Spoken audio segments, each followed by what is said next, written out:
Most Koreans don't want a war with North Korea. The reason being is because North Korea, they have a lot of artillery aimed at Seoul, and Seoul is not very far from the border. They do their large parades trying to showcase their weapons or their capabilities. If you sacrifice Seoul for a war, it's not worth it for most Koreans. But you need to be ready if something does happen. We've had a few cases where we almost didn't go to war, which is why we do those military exercises with the US every year. A war between North Korea and South Korea isn't just those two countries fighting. Implications are enormous for something like that happening. Yeah. Is that just constantly front of mind for your guys' training and like your field training exercise or whatever? Is it pretty much all centered towards, you know, the opposition that North Korea presents? Yes, primarily. So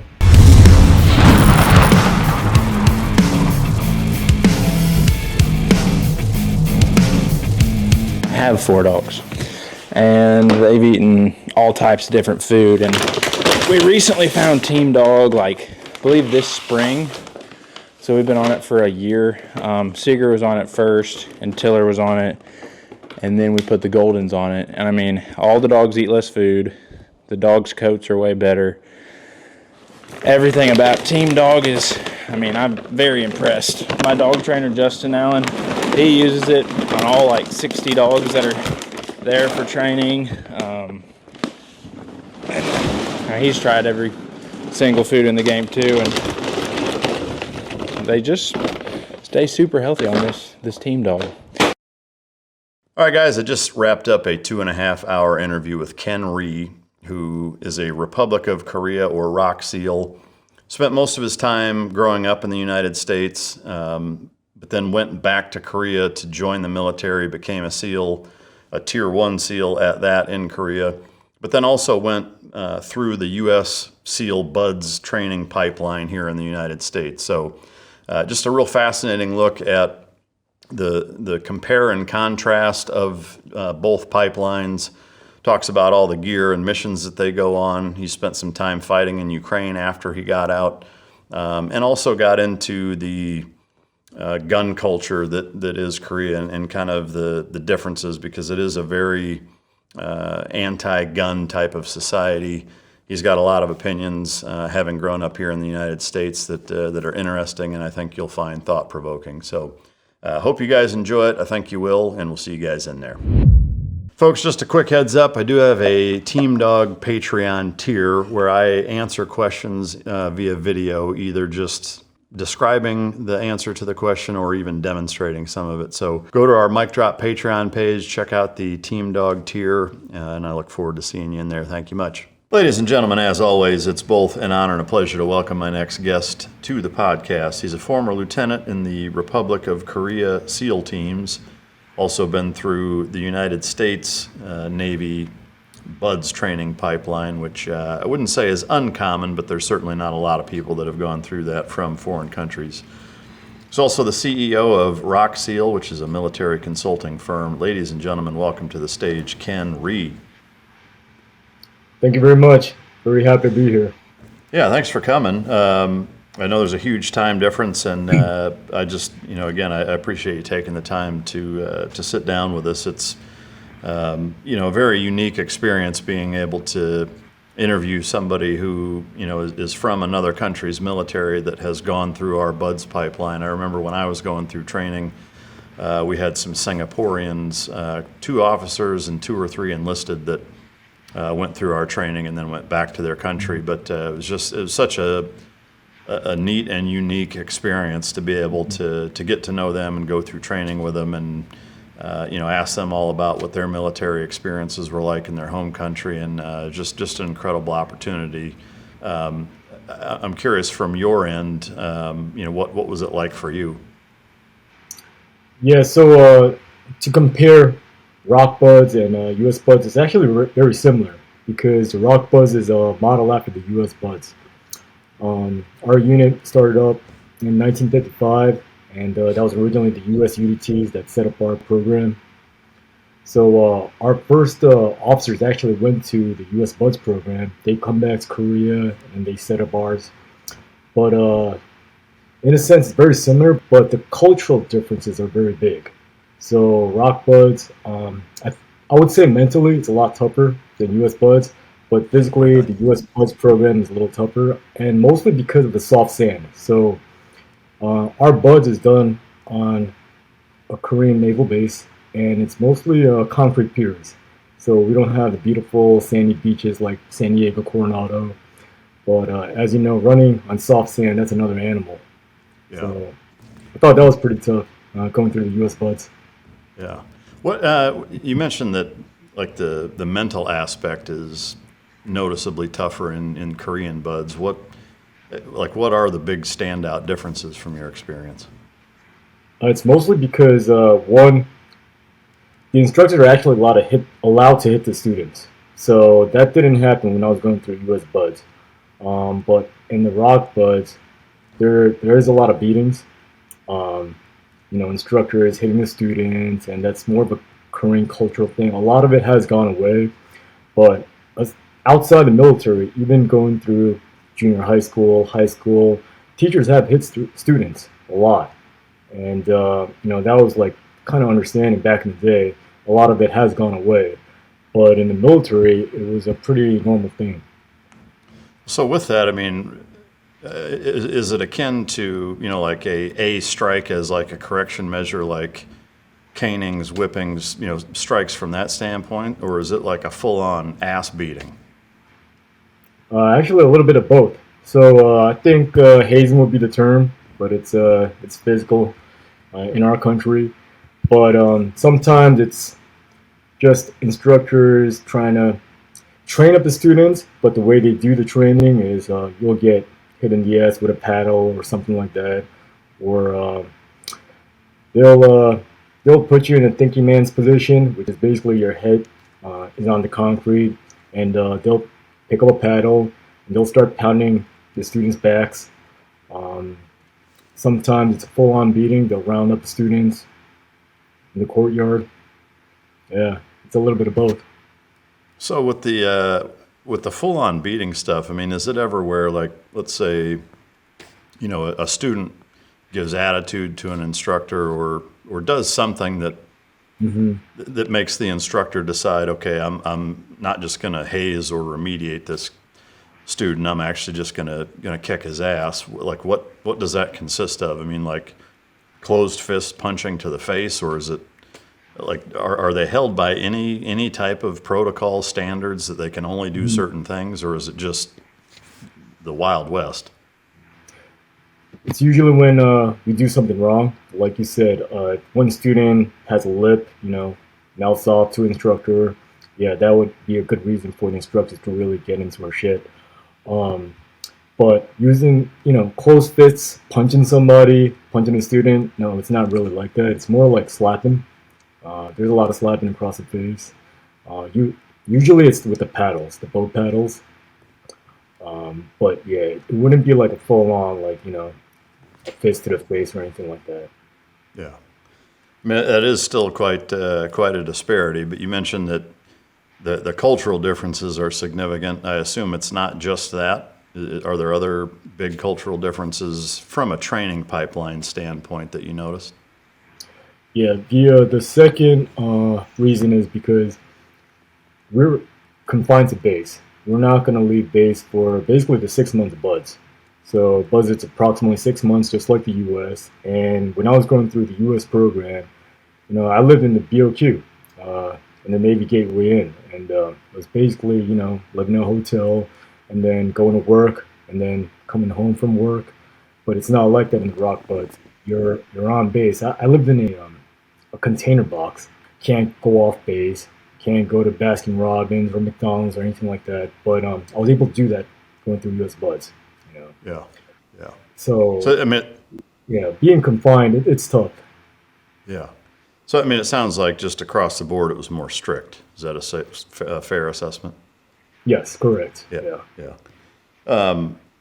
So I'd love to kind of, I guess, just go over your background childhood-wise. Okay. most specifically, what part of Korea are you from? What was the town like? What was your family life like?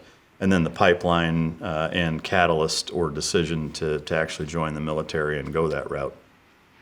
Yeah, so I was born in Seoul, Korea. I actually moved to the States at a very young age. So at 3 years old, I went to the U.S. With my parents.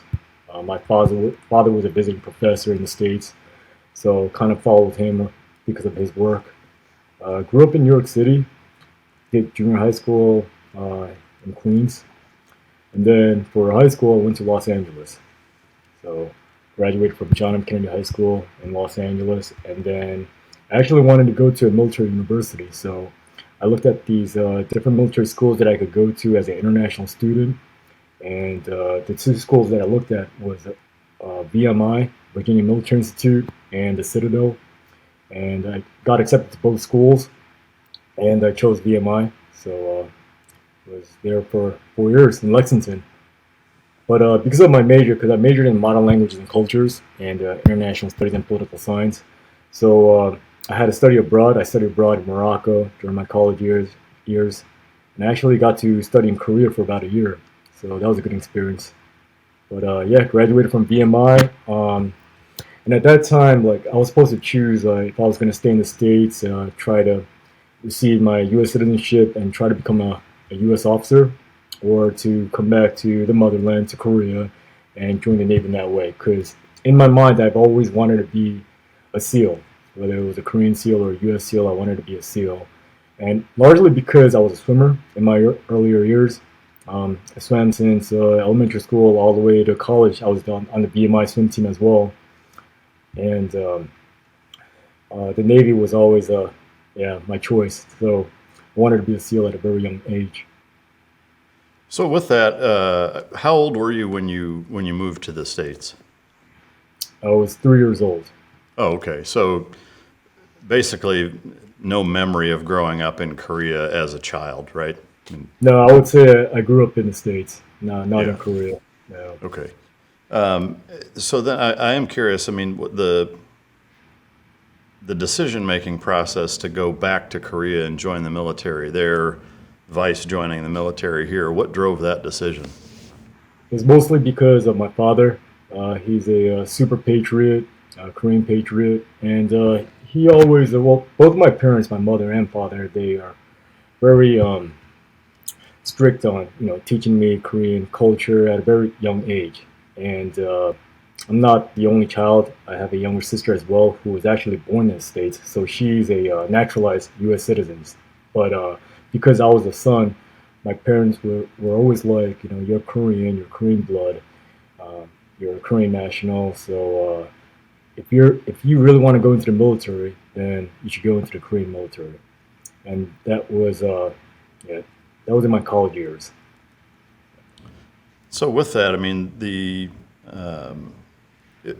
speaking to your sister getting her naturalized citizenship here, was that not possible, even though the amount of time that you spent growing up here, you never had the ability to get your citizenship here, or didn't, or?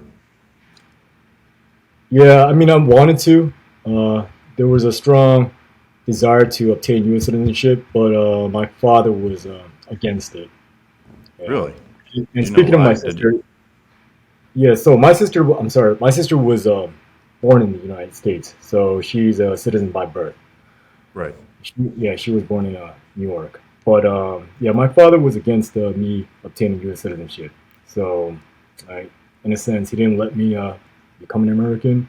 He wanted me to go back to Korea, because in his mind, he actually had this big plan for me. It didn't really work out for him, because I think he wanted me to be like a Korean politician, because he was always into politics. He's a professor in political science. So that was kind of his big dream. But because I've always wanted to go into the military, that was actually against his plan, and even worse so by me wanting to join the U.S. military. Did you ever ask him why he didn't want you to become a U.S. citizen? Yeah, a few times I did, yeah. But, I mean, he didn't really go in depth with it. He just said, because you're Korean blood and you were born in Korea and you need to go back to the motherland. I think he didn't really explain this, but it was my understanding that he was kind of against the war in Iraq. He was against that. He didn't really elaborate too much, but I think that's what it was.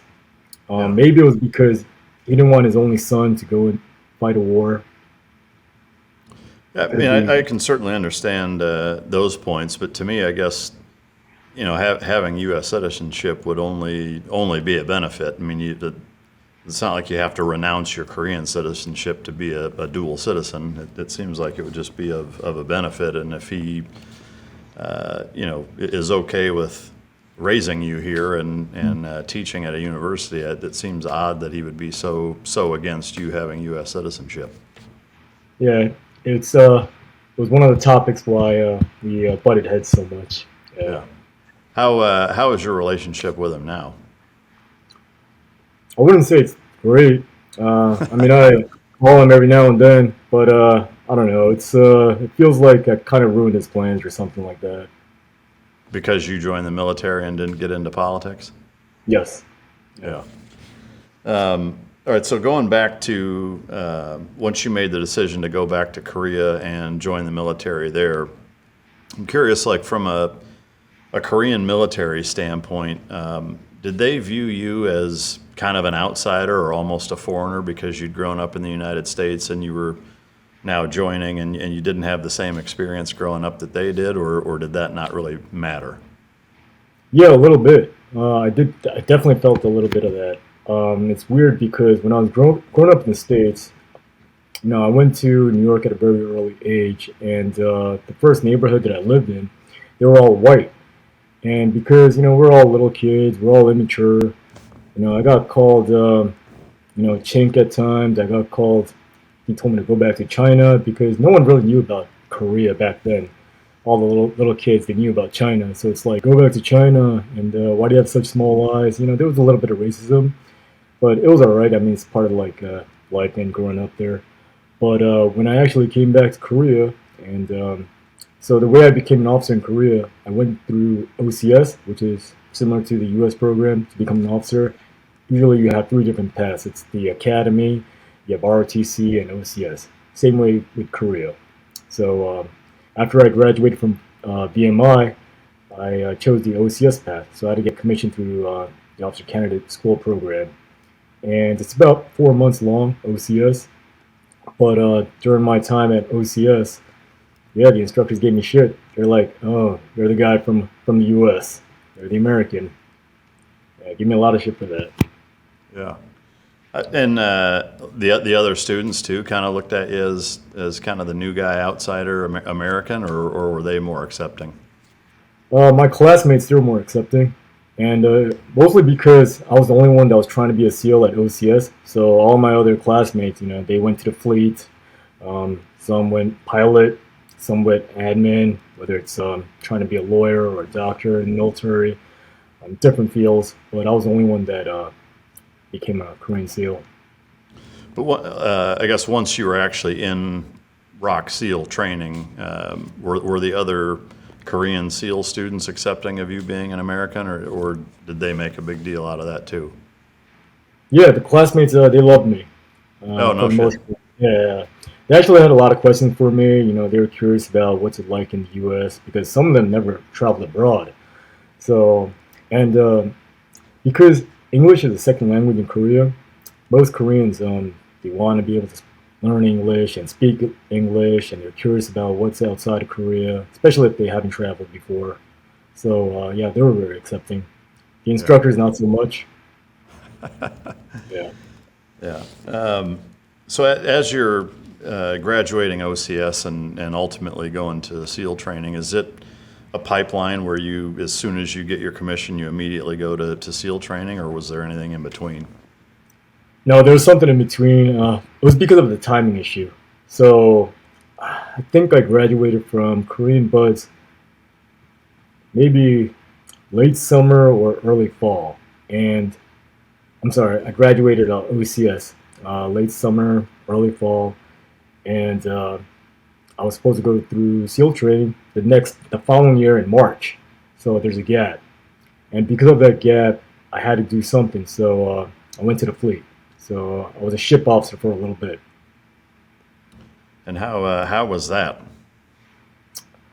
I didn't really like it, but some of the other junior officers on the ship, they didn't like me very much. And the reason why is because I was in the fitness center all the time, in the gym all the time, trying to get ready for, my career. And they didn't like that. And I understand why they didn't like that, because many Korean naval officers, they have a lot of pride because they're, serving on, whether it's a really high-class destroyer like the Aegis destroyer, or whether it's one of the larger ships.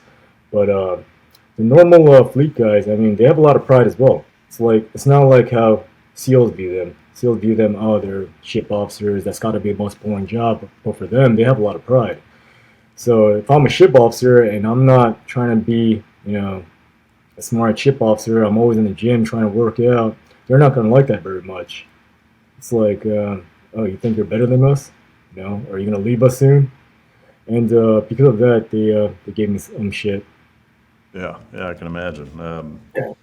From a, I guess, general military standpoint, two things. One, does Korean society view military service members generally the same that they do here, where there's a pretty high level of respect, or is it not that way? And also, size-wise, like, do you know what the rough numbers are for the Korean Navy and the rest of the forces? Yeah, it's getting better in Korea. Back in the day, not so much. There wasn't a lot of respect for the military, but because growing up in the States, I know what it's like. When people see veterans, they'll say, thank you for your service, and there's a high level of respect. But in Korea, we have a very complicated history. So back in the day, there was a few coups d'états. We had a few presidents that went to prison. Very recently, there was another one that went to prison. So because of that history, the military is not viewed as highly or not as respected. It's still changing, because very recently we've had a lot of military programs, whether it's on Netflix, and social media is big nowadays. So there's definitely a positive light, but we still have that complicated history, and a lot of the elder generation, they remember that very clearly. So because of that, it's not like the U.S. Yeah. And size-wise, do you know about how many sailors there are in Korea, and also how many active SEALs there are? So active SEALs, in terms of like operators, it's a very small number. It's about 300. Oh, wow. Yeah. So I believe the U.S. SEALs numbers maybe a little over 3,000, but that's because, bigger country, more wars to fight. But for us, it's about 300 operators, so it's a very small number. And just recently, our flotilla, so we call our unit the flotilla, and the commanding officer is a 1-star. But when I was in active duty, the highest ranking officer was a captain, a Navy captain in '06. So the unit is getting bigger. It is the most well-funded special operations unit in Korea. I'm not sure about the exact numbers of the regular Navy, but the largest branch in Korea would be the Korean Army. And does the Korean Army have a contingent similar to Green Berets or Special Operations? Like, is the entire Korean military kind of mirroring of the U.S. military in that way? Yes. So the entire Korean military mirrors the U.S. military. So in a way, it's very similar. For example, we have the Army Special Warfare Command. We have our version of the ROK Marine Recon unit. We have our version of the Army Delta Force. So our Tier 1 Army unit, they're called 707. And then obviously we have our Naval Special Operations Unit. So it's very similar. But the ROK Army Special Operations Unit, it would be more of a combination of Green Berets and Rangers. More similar to Rangers, but it will be a combination. Yeah. And are they similar size? There's 300 or so, or do they have more numbers? No, a lot more. So Korean Army Special Warfare Command would number more than 10,000 actually. So a large Oh, number. wow. Yeah, they're huge. They're huge. Yeah. And is there a Tier 1 naval special operations like SEAL Team 6 here in Korea, or is it just the one unit of 300? Yes, there's a naval Tier 1 unit, and actually Dept helped set it up. Oh, wow. So our Tier 1 unit is called SMB, Special Mission Battalion, and Dept is the one that, yeah, they're the unit that helped us out. And do you know about how many of them there are? Yeah, it's only a battalion. So including support personnel, approximately 100 personnel. Wow. Yeah. So shooters-wise, like what, 60? Yeah. Yeah, wow. Yeah. Approximately. Yeah. In terms of the overall kind of culture within the Korean military, how much emphasis is put on the Korean War as it relates to the United States involvement, and kind of from that time period up until present day with the conflict and kind of disagreement with North Korea, and how much emphasis is put on that? I can only imagine that that's kind of the primary focus, but like, is that just constantly front of mind for your guys' training and mission sets, training wise, like your field training exercise or whatever? Is it pretty much all centered towards the opposition that North Korea presents? Yes, primarily. So the way the young generation or the military they're educated is that North Korea is your enemy, and they will always be your enemy. So when I went into the military, the targets were actually North Korean soldiers. All paper targets, all the plastic targets, they were North Korean soldiers. And the Korean War didn't officially end. In 1953, there was an armistice, ceasefire, and we're still technically at war. So even after the ceasefire, there's been a lot of skirmishes throughout the year, and every year there's skirmishes, like people shooting at each other. So, and that's both on water and land. And over the years, so the military, they participated in the Vietnam War. There were a lot of Korean soldiers that went over to Vietnam to help the U.S. And it's one of the last real big wars that we fought. But even after the Vietnam War, there were a lot of operations. So when I was I was deployed to Somalia, and I was able to participate in a hostage rescue operation off the coast of Somalia. Piracy was a big thing back then. So primarily, yes, North Korea would be the enemy, but they're not always the enemy. There are different operations that we conduct. Yeah. Can you kind of get into, I guess, two things? One, just from a pipeline standpoint, once you went through ROK SEAL training, when did you go through BUDS, and kind of walk us through your career as a ROK SEAL? Yeah, so I was fortunate to join the Navy at a very young age. As an officer, you need to complete university, so you're a little bit older than the enlisted guys. But because graduated college within 4 years and went straight into the military, I was a relatively young officer. I went in early. And I did all my training, got to serve on a ship a little bit before BUDS, and then went to BUDS. And then after BUDS, I went to jump school. After jump school, I went to counterterrorism school. And then I was fortunate to get deployed at a very early age. So I was a lieutenant junior grade at the time. And I did 2 deployments back to back. And that was off the coast of Somalia. And that's when piracy was a big thing. So that was 2009 to 2010. After I completed my deployments, I got to serve on an SDV team. So that was also very interesting because similar to the US SDV team, the SDV teams are, they do the sneaky squirrel stuff. So that was pretty cool because you don't really get to see the mini subs if you're on another team, if you're on a regular SEAL team. So our SDVs are a little different than the US SDVs. But the cool thing is sometimes the US SDV team, when we do combined exercises, they'll actually ship out their SDV, the US SDV, out to Korea. And that was very interesting. I think that was the Mark 8 at the time.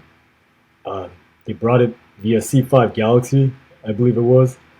And yeah, that's when you would be able to hitch a ride on the US SDV, and the US SEALs, they check out our SDV.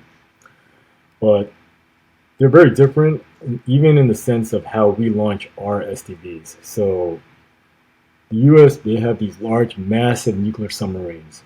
And we have diesel submarines. We don't have nuclear submarines. But our diesel submarines, they actually launch from another platform. And that platform, I can't tell you what it looks like, but they would look like a civilian tanker. So imagine a civilian tanker, it's housing a submarine. A submarine launches from that tanker, and that submarine has two SDVs, one on each side. And we'll launch from the submarine using those SDVs. Our SDVs, they carry three SEALs, a driver, and then two SEALs in the back. And we'll do our operation. So I was fortunate to serve on the SDV team for 2 years, and that was really interesting because a lot of the planning that we did, that was like when, I don't know if you've heard about this, but one of our naval vessels, it was torpedoed by North Korean forces. Yeah, I remember hearing about it. Yeah. And we were on the verge of war because of that. And then there were some skirmishes. An island was shelled by North Korean forces. So there were a few instances where we could have gone to war very easily. So because of that, because of the high tension, I was actually planning to go to North Korea. It would have been an SDV operation because I was on an SDV team at the time. Yeah, I didn't even realize that the Korean Navy had SDVs that were similar to ours. Is the platform that you guys launch from, the submarines, from the bigger tanker, is that their only mission, is to launch SDVs, or is it a multi-role? Multi-role. You know the saying, look good, feel good? Well, most dress clothes only get half of that right. They may look sharp, but they're stiff, hot, and a pain to deal with. That's why I'm a big fan of Mizzen and Main. They make classic menswear with performance fabrics, so it's effortless to look sharp and feel great. Now, full disclosure, Mizzen and Main sent me a few shirts to try out for my honest opinion, and I've been wearing them nonstop. They're lightweight, breathable, moisture-wicking, wrinkle-resistant, and completely machine washable. No ironing, no dry cleaning, just throw it on and go. Whether I'm traveling, recording, or out training dogs, these shirts move with me and still look clean and crisp. You feel the difference the second you put one on. Professional style that's actually comfortable. So here's the deal. Right now, Mizzen and Main is offering listeners 20% off of your first purchase at mizzenandmain.com, promo code MikeDrop20. That's MIZZEN and MAIN.com, code MikeDrop20 for 20% off. If you'd rather shop in person, you can also find Mizzen and Main stores in select states. So when they're not launching submarines, those tankers, the civilian ships, they'd be doing reconnaissance, surveillance. And then no one would know that it's a military vessel. Oh, okay. But the actual submarine that launches the SDV, is that all they do, or do they do other submarine-like missions as well? Other submarine-like missions, but not really attack missions. They're not made for attacking. They're made for more reconnaissance, surveillance. Yeah. With the skirmishes that take place within North Korea, or with North Korea rather, is it just a constant tit for tat, like where sometimes it's south initiating, sometimes it's north, and vice versa? Or from your perspective, is South Korea kind of always in response to things that North Korea does? No, sometimes South Korea pisses off North Korea. And it doesn't have to be the military all the time, because a lot of times South Korean civilians, they'll launch balloons with leaflets into North Korean airspace, and that really pisses them off. And those balloons, they carry all kinds of stuff. I mean, sometimes they're DVDs. Do you remember that movie, It was about Kim Jong-un. Yeah. I forgot, Yes. I forgot the name of it, but yeah, it Was was it about. Central Intelligence, I think, or Yeah. It was a I funny think movie, so. and then there was Team America, I believe, the Yeah. cartoon. Yeah. Yeah. Yeah. So imagine those movies going into North Korea. So they would launch balloons with like what hard drives or something with the movies on them, and just send Yeah, them across the board. yeah. Back in the day, yeah, DVDs, or USBs, leaflets, and that would really piss them off. Yeah. Yeah. That's So hilarious. yeah, and it So depends on the it's administration. yeah, but so it's definitely like South Koreans, just civilian citizens, enjoy kind of picking a fight with North Koreans as well. Yeah, because a lot of the civilians that do that kind of stuff, they're North Korean defectors. Oh, okay. So yeah, the way defection works is that if a North Korean civilian wants to defect to South Korea, our intelligence agency, NIS, so it's the National Intelligence Service, they'll try to bring them over the border. It's usually not directly over the border, it's usually through China. But if we can get them back, well, we'll not get them back, but like get them to South Korea, we'll do the investigation. Our intelligence agency will do a very thorough investigation. Usually, it'll take like half a year, and they'll be monitored for a while, and eventually they'll be given South Korean citizenship. Oh yeah, sometimes those defectors they'll have family still in North Korea, and because of that, they still have a huge grudge against the North Korean government. So that's why they'll do those balloon operations. How I mean, how common is dissension from North Korea? Like about how many North Koreans defect to South Korea every year? Do you know ballpark? No, not really. The numbers are not really open, but it's actually a pretty large number. It's not like, 10, 15. They're actually in the hundreds. Yeah. And there are brokers that are constantly working on the border. So the border between China and North Korea, that's usually how they defect. They'll have to go to China, and from China, we'll have to bring them to South Korea. Yeah. I mean, I imagine that the families that remain in North Korea are in danger. No, I mean, are there, I assume, instances of defectors where their families are rounded up and either jailed or even executed for those types of actions, or how does that shake out? Yes, that's our understanding. If an individual tries to defect, basically he'll be sacrificing his family. So it's a very difficult decision. A lot of defectors obviously would want to try to take their whole family across the border, but that's not easy. So yeah, defecting is not a very simple process, and sometimes it will cost a lot of money because they're going to have to pay the brokers that work at the border. And it seems, I mean, I don't want to put myself in their shoes, but I can't imagine selling my whole family out to defect. I mean, to me, it kind of seems a little selfish. Yes, yes, it does. Yeah. Yeah. Sometimes it's a guy that doesn't have any family. He's just alone, or it could be a woman that's just alone, no family, no ties. So it'd be a lot easier to defect. But if they have a family, usually those people won't defect because of their family. Yeah.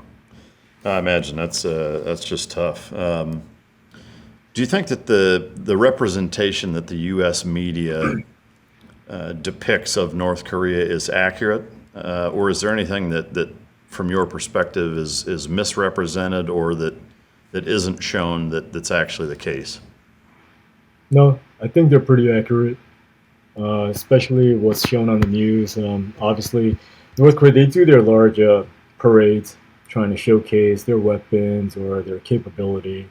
And I mean, I don't know if you've seen it, but there's still, Cold War era weapons and their equipment. I mean, you can tell just by looking at them. A lot of soldiers have gone to Ukraine to fight on the Russian side, and in the beginning, that didn't turn out very well for them. But they are getting a lot of combat experience in Ukraine, and it's one of the strategies that North Korea is using. They're trying to beef up their military just as China is. Yeah.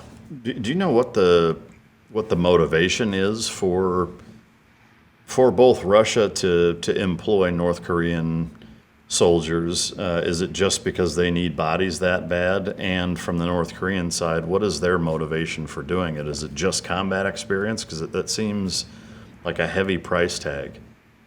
Yeah, so it's multiple reasons. North Korea, if they want to increase their readiness posture, if they want to be, well, they're not going to be on par with China, but if they want to increase their military capability, especially because South Korea is the enemy to them, then they're going to want combat experience. They're going to want better technology. They're going to want more money. And, Russia is actually a very good ally to North Korea, and so is China. So they're trying to, maintain those close ties.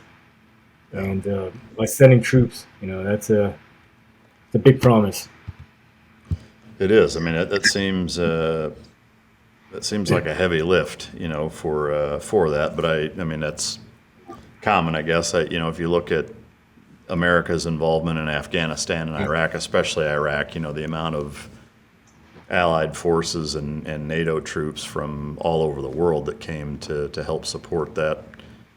Well, both of those theaters of operations, it's pretty significant. So I understand it, and I imagine it's kind of the same. It's just, it seems wild to me, I guess. But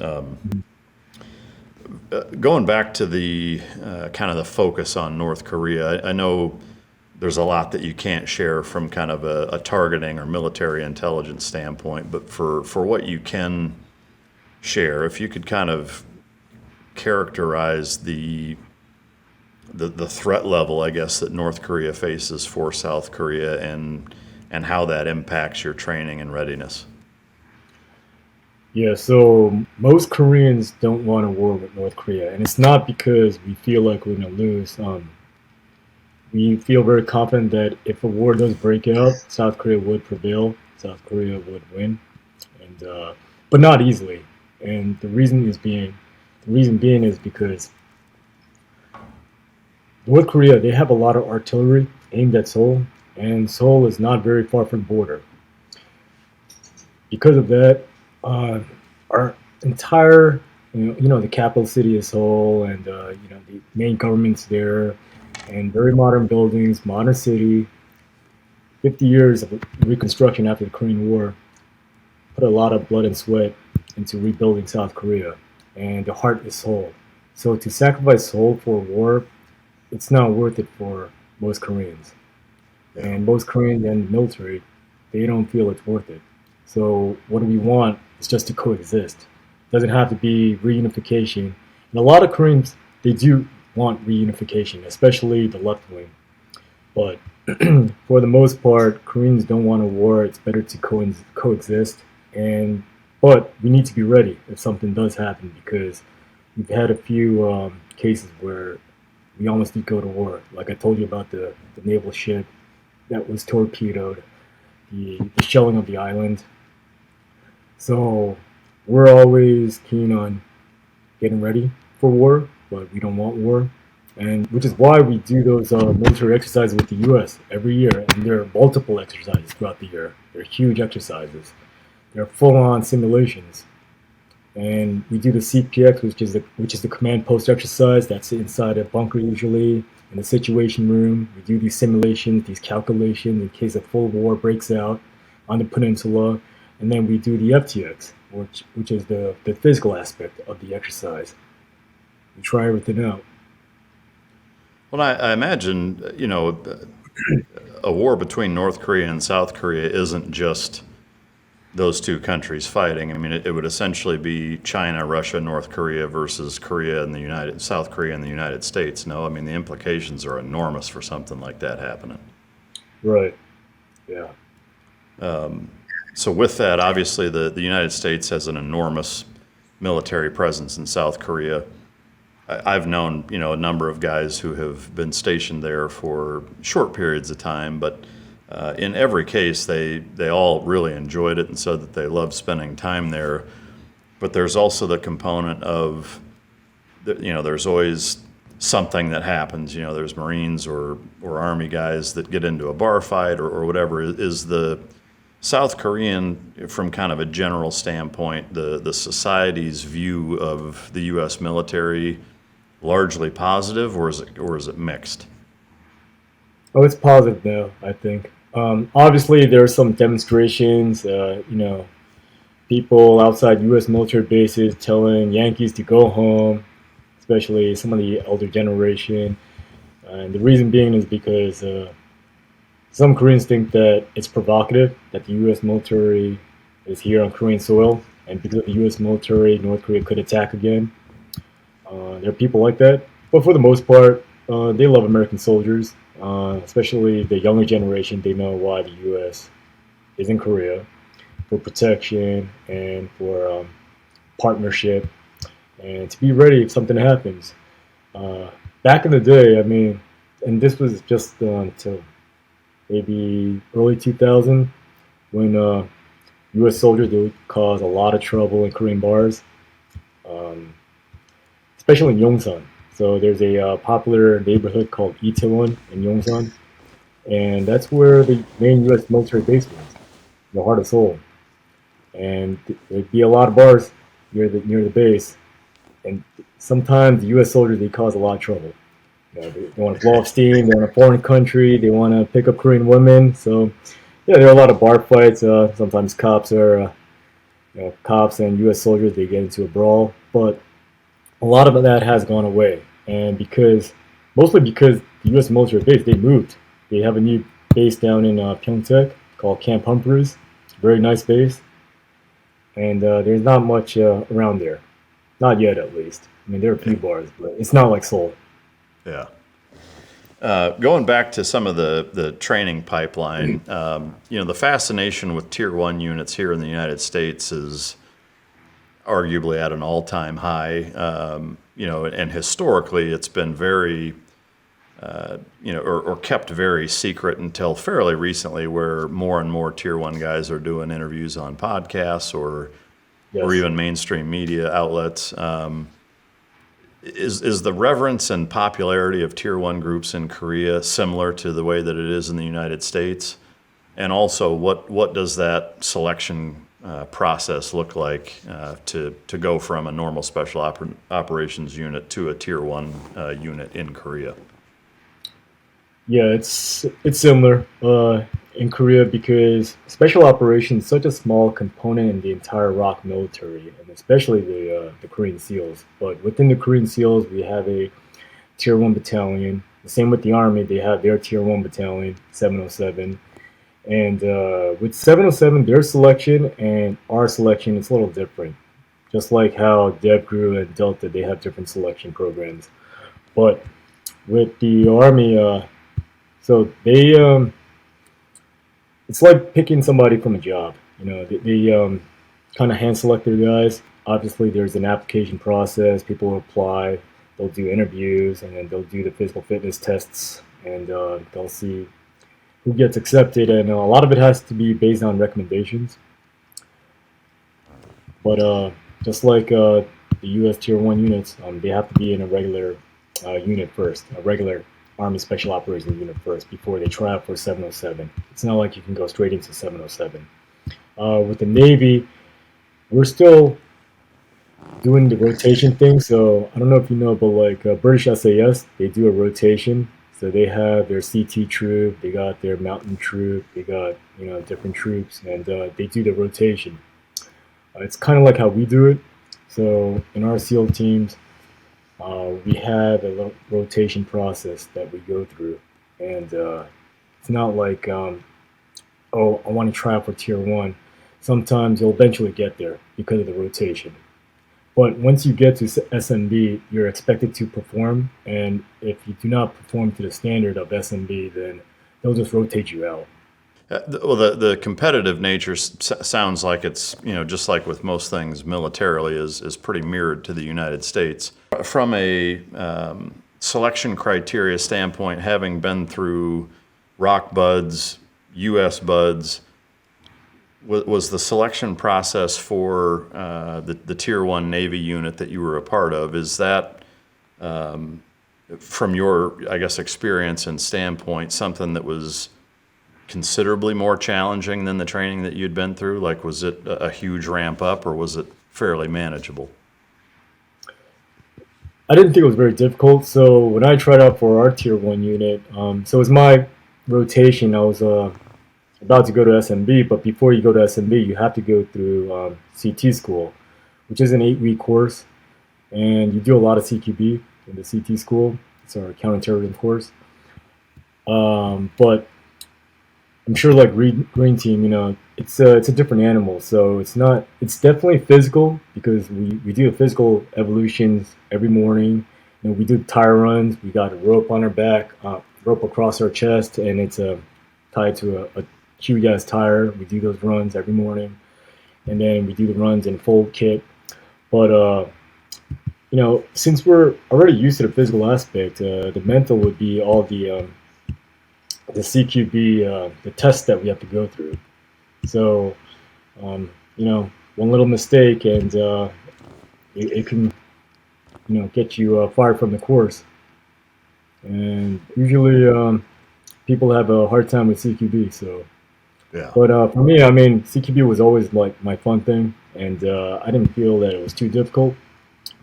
Actually, I had a lot of fun going through CQB school. Yeah. Can you walk us through the, I guess, the Tier 1 selection process to as much as you can?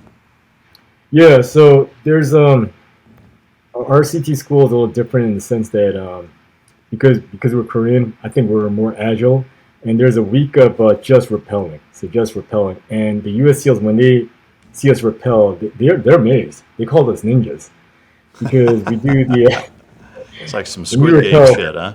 Yeah. So we repel like head down. It's one of the repelling that we do. Obviously, when we start off learning, it's like we do the classic, you know, we repel backwards, ass first. But eventually, then you'll start to do the helo repels, which is basically you kind of free fall for a few seconds. You jump off a helo and then kind of free fall for a few seconds and then repel down to the ground. And then we do the head first repel.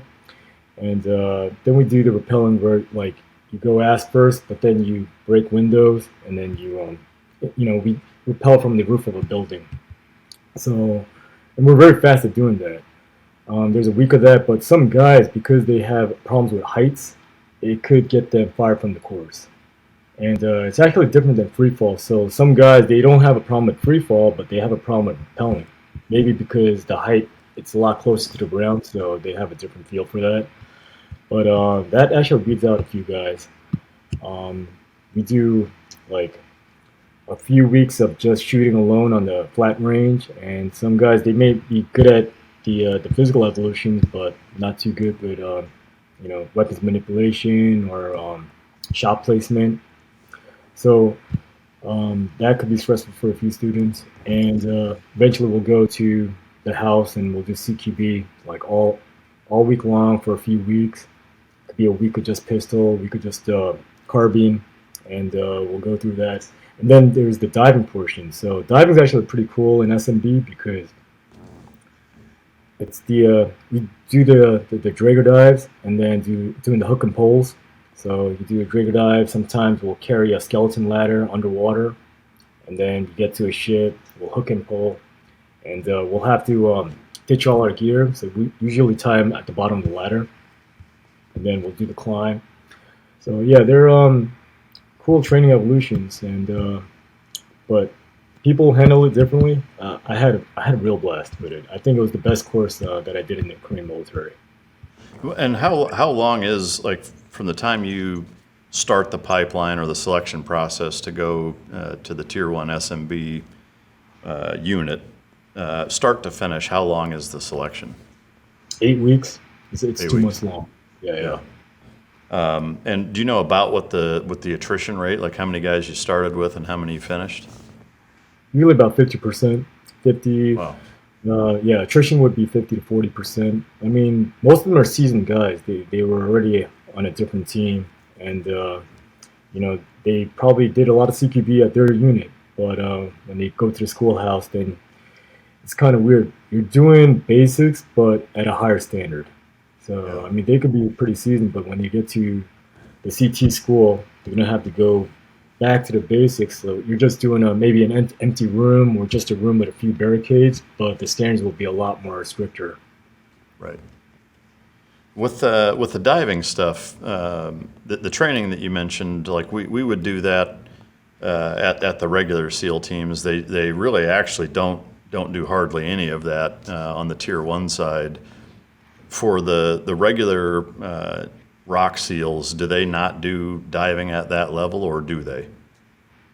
So the regular ROK SEAL teams, they do a lot of diving, but they won't do the diving that I told you about with the skeleton ladder, to do the hook and pole, to do a hostage rescue, because the regular SEAL teams are not geared for hostage rescue. It's more for DA, for direct action. So that kind of diving, we call it BBSS, like you do, or it could be because of a hostage rescue scenario. And SMB is geared for hostage rescue, especially for ship takedowns. Yeah. Being in the ROK Tier 1 SEAL unit, did you guys do much cross training with the US Navy Dev Group side? No, I haven't really seen Dev Group as a unit. I've seen US SEALs that have been in Dev Group, and then I guess they rotated to a regular team. And yeah, they said that, oh, okay, I was on Gold Squadron, or I was on Red Squadron, and now I'm on SEAL Team 5. But as a unit, no, I haven't seen them. But Yeah. I think a lot of that was back in the day, because in our SMB office, there are a lot of plaques, and some plaques are from Dev Group, but they were years back, like maybe 1998 or before 2000. Yeah. I think from what I've heard, it was because of the GWAT, the War on Terror, and Iraq, fighting two wars, and the US SEAL teams, they've become very busy, especially Dev Group. So they didn't really have time to cross-train too much in Asia. Right. Did you do much cross training with any other countries' special operations? For us, it was usually the US SEAL teams, and SEAL Team 17 is actually permanently out there. They actually have their compound, and they're in China for 6 months at a time. It's like their deployment. But for the big exercises, it's usually like the different SEAL teams. Usually it's the odd numbers, like SEAL Team 1, 3, 5, 7. And some other units that we've worked with. I've worked with other countries, like the Aussies. I've worked with the Japanese. I've worked with, I think, Polish, Brits. Yeah, so quite a few units. Yeah.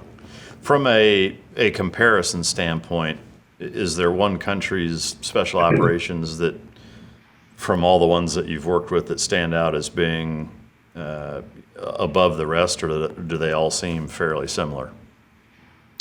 I might be a little biased, but like from what I've seen, I think the US SEAL teams, they have the highest capability from what we've seen out of all the countries that I've experienced. Yeah. But yeah, I mean, Aussies, I've trained with their Tier 1 unit, their TAG. They call themselves TAG. And trained with the Brits. And yeah, I think Americans, they have a more higher capability. Yeah.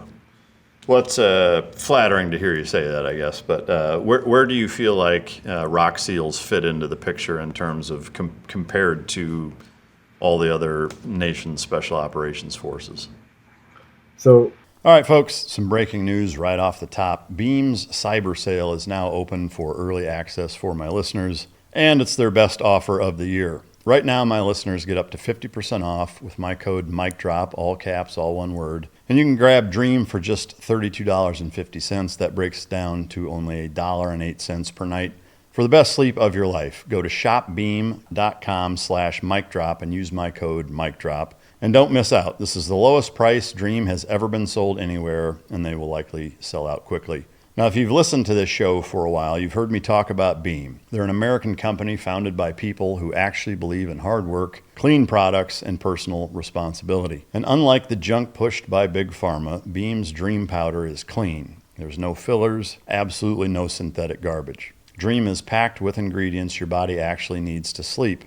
comes packed with reishi, magnesium, L-theanine, apigenin, and yes, even melatonin. But dosed intelligently, not like the drugstore garbage that knocks you out and leaves you groggy. So now's the time. Beam is giving my listeners the ultimate Patriot discount. Go to shopbeam.com/micdrop and use the code MicDrop, all caps, all one word, and get up to 50% off during Beam's cyber sale. You can grab Dream for just $32.50, but here's the catch. Dream is only available at this price until it sells out. So seriously, think about it. How much would you pay for a truly great night of sleep? With Beam's cyber price, it's just $1.08 per night. Go to shopbeam.com/micdrop and try Beam today.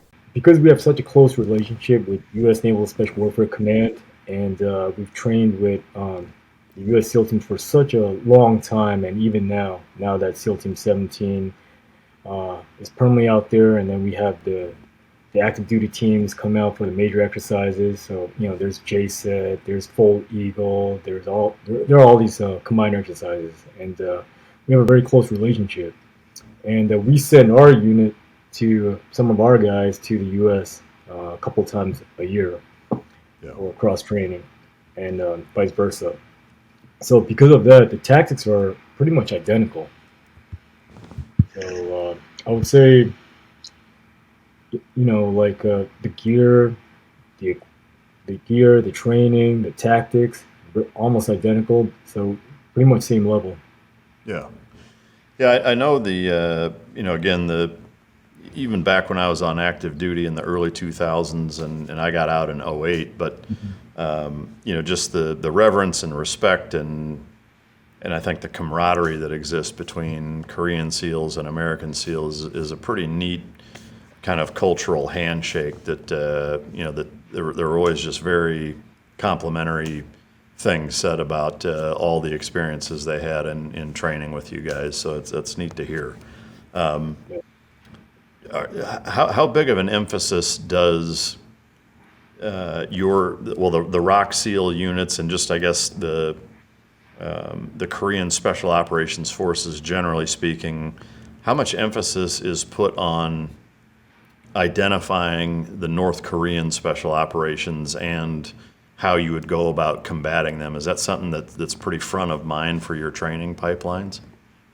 Yeah, so that's a little weird because it depends on the administration. So if the president is right-wing administration, then there'll be more emphasis. And then if it's the opposite, like right now it's the left wing, and he's actually trying to downsize the military and trying to avoid ROK U.S. combined exercises because he thinks it's provocative. So it depends on the administration, and sometimes because of that, our targets might change too. Like I said, when I was in it, there were North Korean targets, but then those targets would probably change to something else. But if it's right wing, definitely we'll look at North Korea a lot more. Look at their capability, look at their special operations forces, what kind of equipment they're using, what kind of vehicles, what kind of weapons. And we'll do like full-on studies. Yeah. What can you tell us about North Korean special operations and how they're broken down, how many they are? To the best of your knowledge, obviously you're not still on active duty, and so it may not be super current, but just generally speaking, what type of capability do they have from a special operations standpoint? So in terms of numbers, they have over 100,000. Special operations? So they're so-called. It doesn't seem very special. Right. Yeah. Which is why we came to the conclusion that we wouldn't have to worry too much about them. So very large number, and that's what they advertise too. Over 100,000 SOF personnel, and we've studied their equipment and their capability because they like to put out propaganda video as well. We looked at their training, and they're pretty open about it. We've also talked to defectors. Some defectors say that they were part of SOF in North Korea. And what's unique about some of their capabilities is that they have female special operators, but they're not used in the sense of like kicking down doors or for direct actions, more for espionage purposes. So there was actually a time when this was a huge problem. Many female special operators, and they'd be disguised as a defector, and they would approach Korean military officers and fish out information. And that was a huge problem for our time. But they have a very good espionage capability, a lot better than ours. We can't go into North Korea, and the biggest problem is because if we go to North Korea, we have a different dialect, and we'll be spotted very easily. They can spot somebody that's not a local. So, but we have a difficult time spotting them, a very difficult time. And it's like the US and South Korea, we have a lot of foreigners, we have a lot of Chinese, Japanese, we have defectors, we give defectors citizenship. So it's very easy for a North Korean special operator to operate in South Korea. That's interesting. I mean, that's not something I would have even thought about, but that makes sense, is that it's a lot easier for them to come over to you guys, one, because you're welcoming, two, because there already are so many of them that have defected. How do you know how they kind of solved that problem of the kind of the female honeypot espionage strategy? How did they stamp that out? Yeah, so we were, I was a Korean military officer, so this actually applied to me as well, but Did you get caught up in it? No, I didn't. But we would be educated. They would bring us into these discussions about how to mitigate this issue because it's becoming a serious issue. And yeah, we were supposed to be more cautious. That's what they tried to emphasize, us being more cautious about how we pick our women. That's probably good advice for all military guys, or all guys in general. Yeah. What can you say, or how, what can you speak to the capabilities of North Korean special operations in terms of the gear they use and what they can actually do compared to your guys' special operations units? Yeah, so one is a lack of combat experience. They don't have the combat experience until recently. They spent a lot. They sent a lot of soldiers to Ukraine, but before then they had no combat experience. Weapons very outdated. Nods, pretty much no good nods capability or night vision capability. But they are getting better. They are getting much more better funding nowadays, and it's largely because of China and Russia. So we're monitoring them, but as I said, for large numbers, lack of quality training, lack of cross training, and that's a huge one.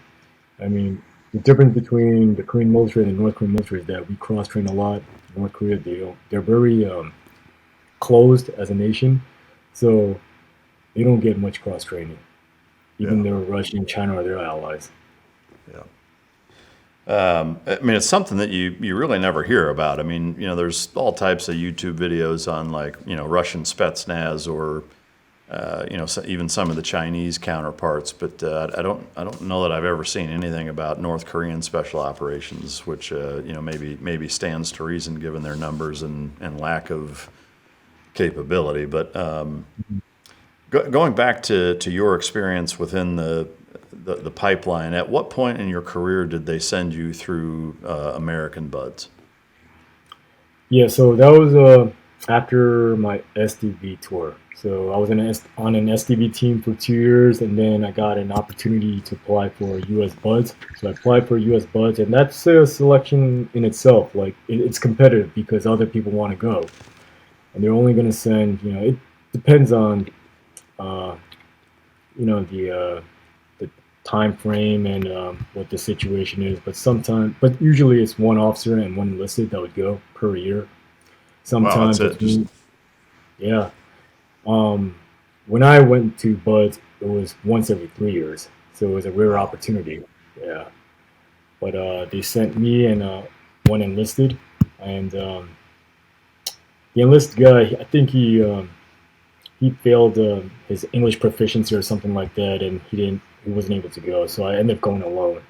But anyways, I applied, got accepted, and went to BUDS. I classed up with 294. BUDS Class 294. And yeah, I was fortunate to go through the entire class without any issues. And my boat crew, we pretty much stayed the same. Our boat crew all throughout Hell Week. So in my boat crew, we had our class leader, our class, he was a lieutenant. So, same lieutenant. A lot of the guys were younger than me. I wasn't very old at the time, but I think I was 28 years old. So I think that's your cutoff, right? 28. Yeah. And that's because I was already, I had 2 deployments under my belt. I was on the SDV team. I was on a Tier 1 unit and went through all this training. And then I go to BUDS as a white T-shirt, had to shave my head again. And that part sucked. I didn't want to be a student again. But Well, yeah, I mean, to me, hearing about it, I mean, I could see, the benefit of sending a guy, early on in his career. Not that 28 is old, but in special operations, it's especially with that amount of time under your belt. I mean, not to sound like a dick, but there is kind of a part of me that's thinking, like, what's the point of sending you through American BUDS training after having done 2 deployments as a ROK SEAL, being, part of their SDV team in their Tier 1 unit? Like, why send a guy like you at that point in your career through American BUDS? yeah, and I actually kind of regretted it at a time, especially Really? in first days. I was like, yeah, maybe I shouldn't have come. Yeah. It really did suck because a lot of it had to do with my classmates because, yeah, great guys, but a lot of them are so young. They're like Yeah. fresh out of high school, and I'm 28 years old, and with combat experience, and I had to do this crap again as a white T-shirt, so it sucked. And BUDS is kind of gay as well. You have to face the canteens in a certain way, and you have to cut off your eyepiece from your uniform. These stupid inspections that we had to do, so it was gay in a sense, but. I was there. I had to represent my country, and I couldn't, be like, oh, this sucks. The funny thing is, I had 2 Ukrainians in my class, and Really? yeah, one was a lieutenant commander, and one was a lieutenant, and they were both in my class, and they both DOR'd because Really? they said, yeah, it wasn't because they were really weak. It was because they didn't want to, put up with the bullshit there. Yeah. Yeah, and the lieutenant commander was older than me. Yeah. I mean, I can't imagine having spent, a number of years. I mean, at that point, you're what, 6, 7 years into your career as a Yeah, ROK SEAL, and now you're going back through basic underwater demolition. I mean, that's got to be a humbling experience for sure.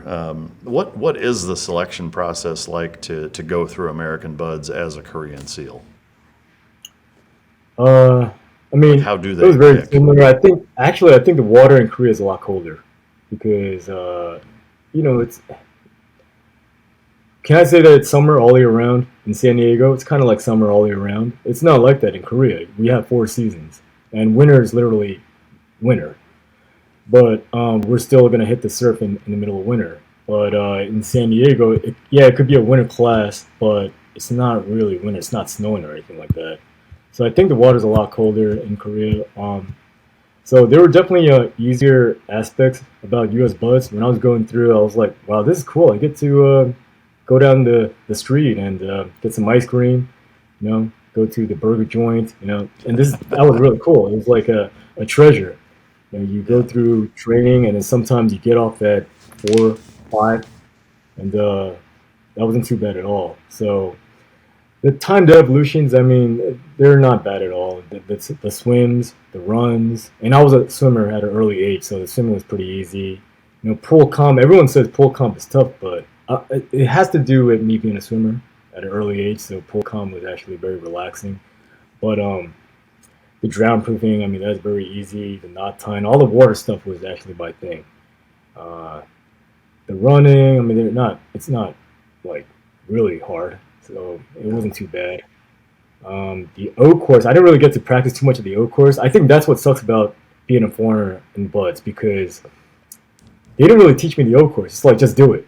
I'm like, dude, the other guys, I mean, they had tons of time to practice, and I just have to do it. I'm like, all right, this isn't fair. But yeah, so the O course kind of sucked. But to the other guys, the O course was pretty easy. I mean, they had months to prepare. Yeah.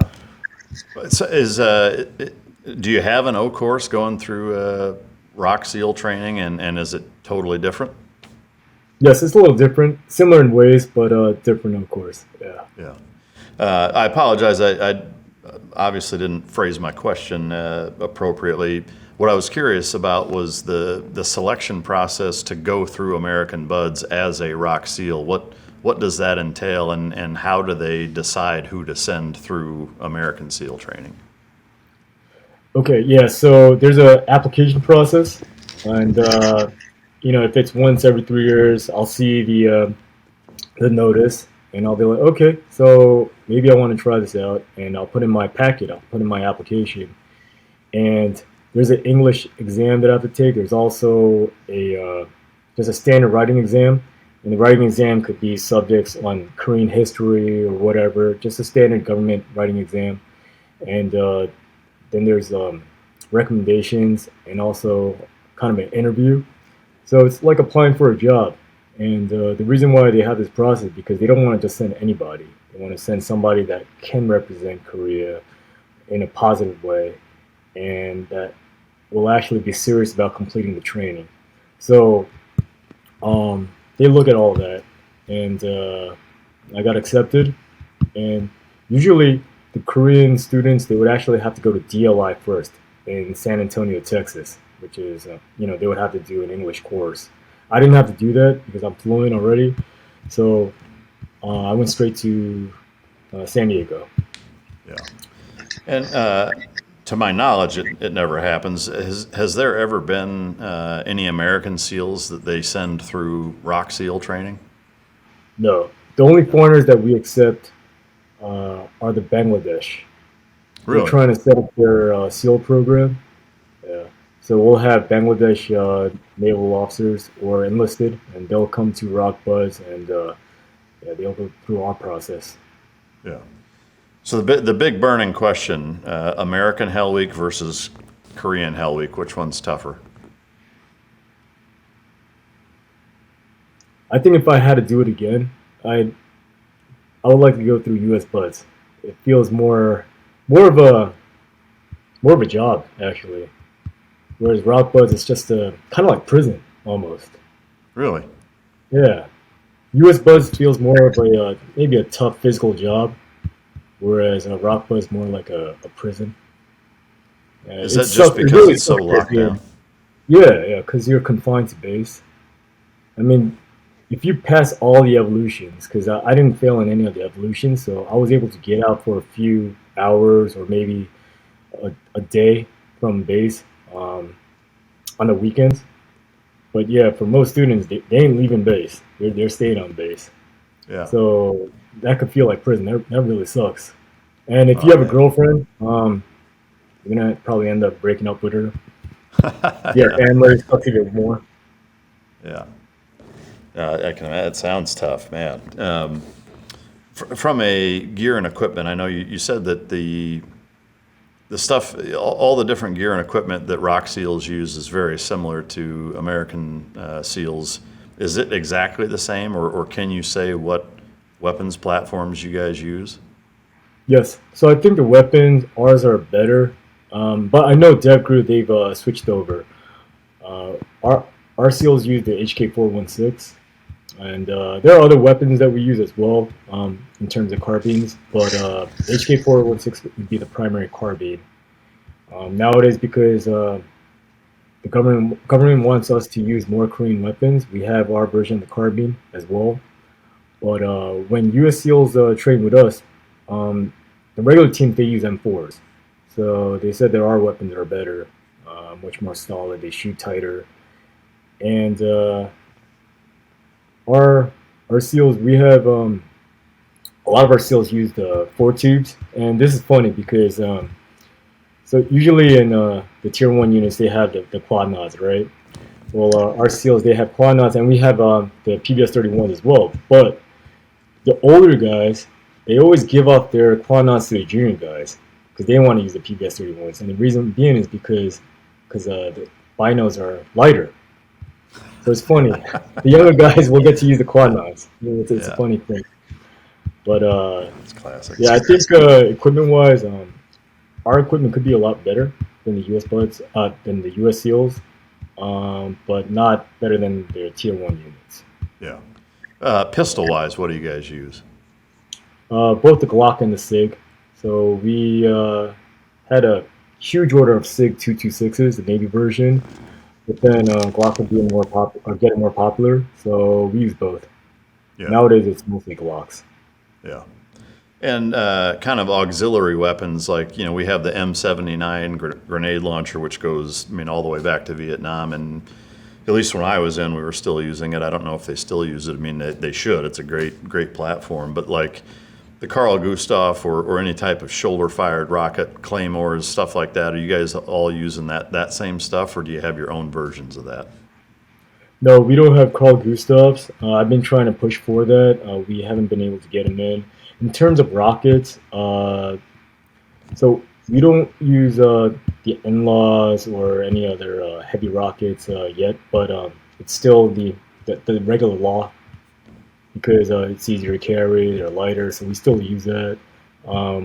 Grenade launchers, we don't use the M79, but some guys in the units, they'll have grenade launcher under their carbine, like the 203 grenade launcher. Yeah. But we use claymores. We use the same demo equipment. Yeah. In that same realm as in terms of your actual kit, whether it's chest harnesses, plates, camis, boots, all that kind of stuff. Are you using Korean-made stuff, or is it a lot of American-made stuff?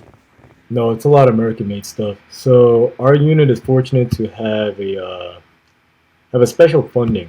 We have special funding, so we get our funding from different sources. Usually, it's the Ministry of Defense, but a large portion is from the National Intelligence Service, so our version of the CIA. And because of that, we're authorized to use foreign-made equipment. Usually, it's only the Tier 1 units that can use foreign-made equipment. The rest of the Korean military, they have to use Korean-made equipment. It's kind of like a law, but we're exempt from that law. So our plate carriers, our helmets, it's the same that what you guys use. So we'll contact Ops Corps, we'll get Ops Corps helmets, we'll contact Crye to get uniforms and plate carriers. And we'll buy them from them. Yeah. Yeah, it's tough to beat. That stuff is so top notch. It's like they're always evolving and always on the cutting edge. I kind of catch hell because I'm always asking about food. Like I had a Foreign Legion guy on, and I was asking him what they ate. I'm just always curious about whether it's like MREs or chow, generally speaking. Having been through American buds and comparing the food, obviously there's a huge cultural difference. But you grew up primarily in the United States. Did you find the food was tough to get used to as a ROK SEAL? The Korean food or the U.S. food? U.S. food at Buds? Well, the Korean food, having basically grown up in the United States, when you joined the Korean military, was eating Korean military food a tough adjustment? No, not really. Because I was raised by Korean parents, I had Korean food in the house. So, but military food is a little different.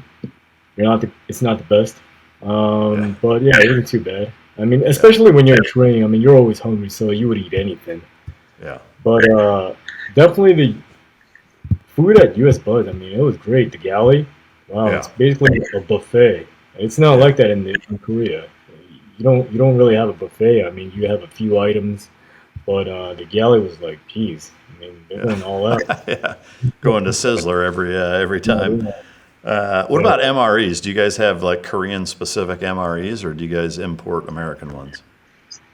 Our unit does both. So we do like MREs just because of the way they're packaged. Strong packaging, you can break them down, and they won't take too much space. But Korean MREs are actually pretty good too. So we use both. It depends on it's more of an individual preference. When I was in, I did buy U.S. MREs for the most part, but nowadays I think Korean MREs are more popular. What's an example, or maybe a couple of examples of Korean MRE meals? So it's called Bibimbap, and it's always served on Korean Air. as the main dish, but it's basically mixed rice. So think of rice with vegetables and meat, and you mix it together with hot sauce. It's convenient. It's good. It's a Korean traditional dish, so it's easily packageable as well. So that's why usually the Korean MREs will consist of bibimbap. Yeah, and that's Yeah, mostly what they are. yeah, that's all it is. Yeah. Yeah, So so there, meat, so vegetables, and rice mixed together. yeah. So unlike the American versions where there's like beef stew and chili mac and enchiladas and hot dogs, like there's a whole Mhm. mix. The Korean MREs are pretty one dimensional by comparison. Yes.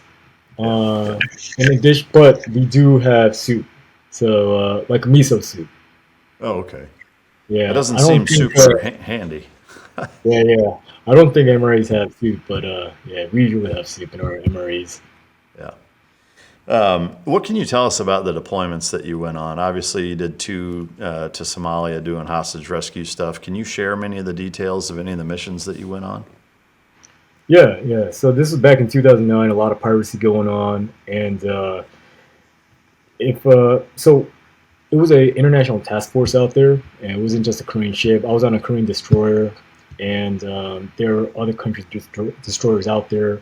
But when when a situation occurs, there's a huge siren. It's like, okay, this is not a drill, so we put on all our equipment, we wait for a mission, and we don't know what's really going on. So we would have to wait for the ship officers to let us know what the situation is. So we'll, we'll eventually find out, and the captain, he wants to execute a boarding, and we'll see what kind of ship it is, what the situation is, if there are hostages on board, if this is going to be a rescue operation. And usually we have to do it on short notice. There's really no time for planning. Um, our destroyer would close in on the target, and eventually we'll have to, if we do get the green light, so there are a lot of cases when the mission just gets canked. You know, they don't want to do it for some reason, or another vessel is going to take it, like another country's vessel or whatever, because they're closer. But it's usually the closer, the closest ship will do the operation, or it's a capability issue. So sometimes there's another country's vessel that's closer, but they don't have a boarding team that's capable of doing a high risk rescue operation. It could just be a regular VBSS team, like a Navy VBSS team, and they're not capable to do hostage rescue. So sometimes we'll get the green light even though we're far away. And we've had a few countries that let us do the mission. So it depends on the country. They call it a level 4 high risk boarding or something like that. And we were fortunate to do some of those boardings.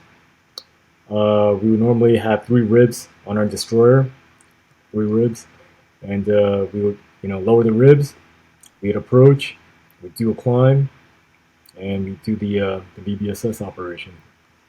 Did all of those missions go smooth and you were able to rescue the hostages? Were there any instances where you guys were actually killing pirates in doing so? Did any of them ever go wrong? No, all the missions that we've done, they were successful. Actually, the missions that I've done, we were able to complete the missions without even firing a shot because a Oh, lot of the wow. pirates, yeah, sometimes they won't even start a fight. They'll just throw their weapons overboard, trying to get rid of their proof that they're pirates. They'll try to get rid of all of that, and it could be weapons, ammunition, knives, GPSs, anything that could link them back to piracy. They'll try to get rid of it. So they'll see us approaching, and I can see them like throwing shit overboard, and we'll do the climb, and then we'll put them in handcuffs. We'll have to scan them, and then report back. We collect all the documents. We do the SSC and all that. But usually, yeah, we can take down the ship without even firing a shot. Now there was a high-profile mission involving Korean hostages, and this was 2011. So I was not in that rotation. But the ROK SEALs, they executed that mission very well, and this was a high-risk boarding. Um, the first mission actually failed. It was a 2-stage mission. The first mission, 3 operators were shot.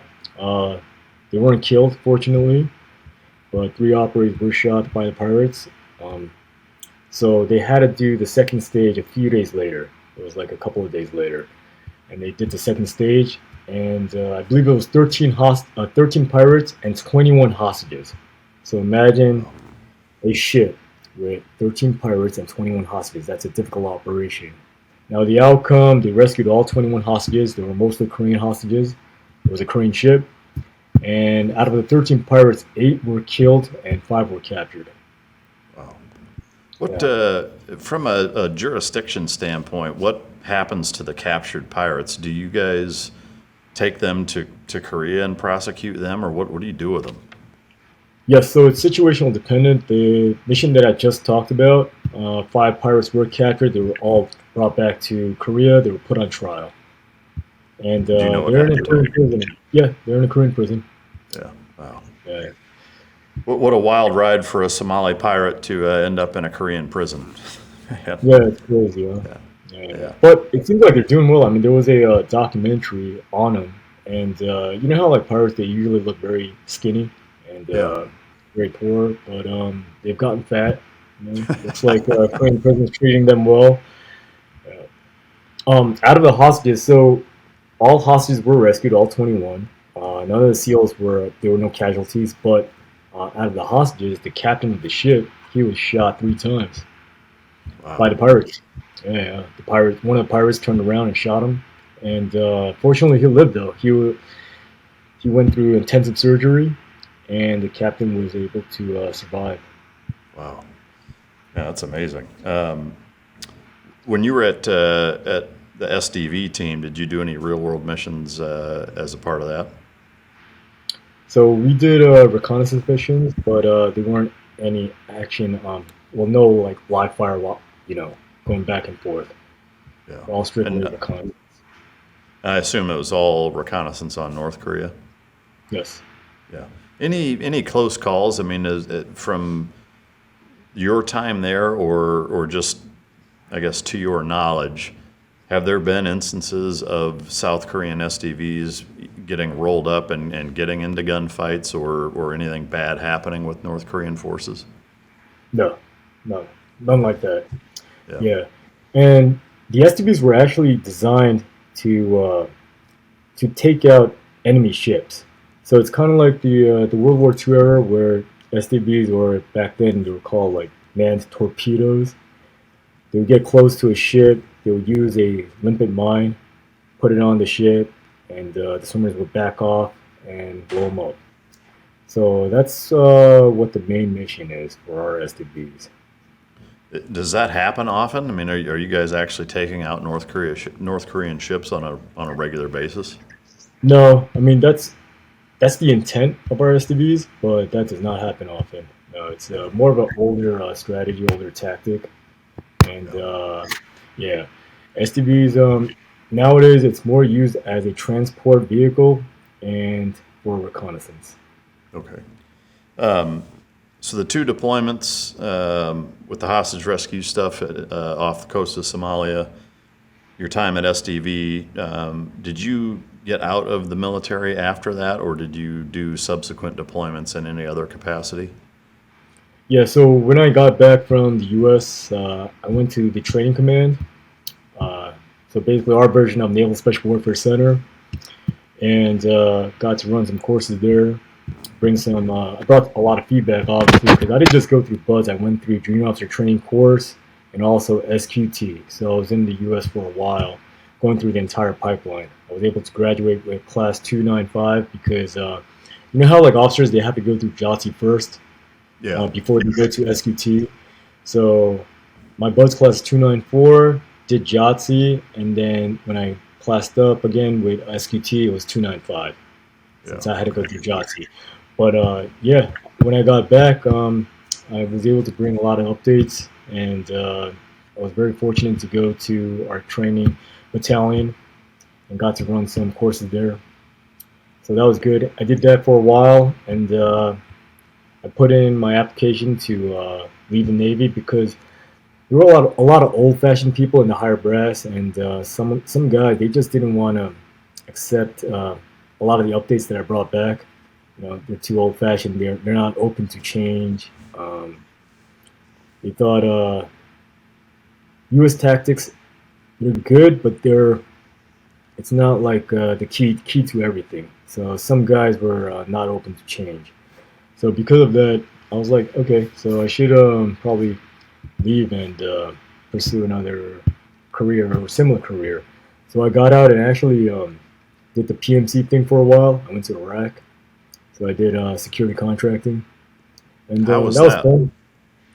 Yeah, that was fun too because that was back in 2016 ish. So Mosul was a big problem back then. ISIS was a big problem.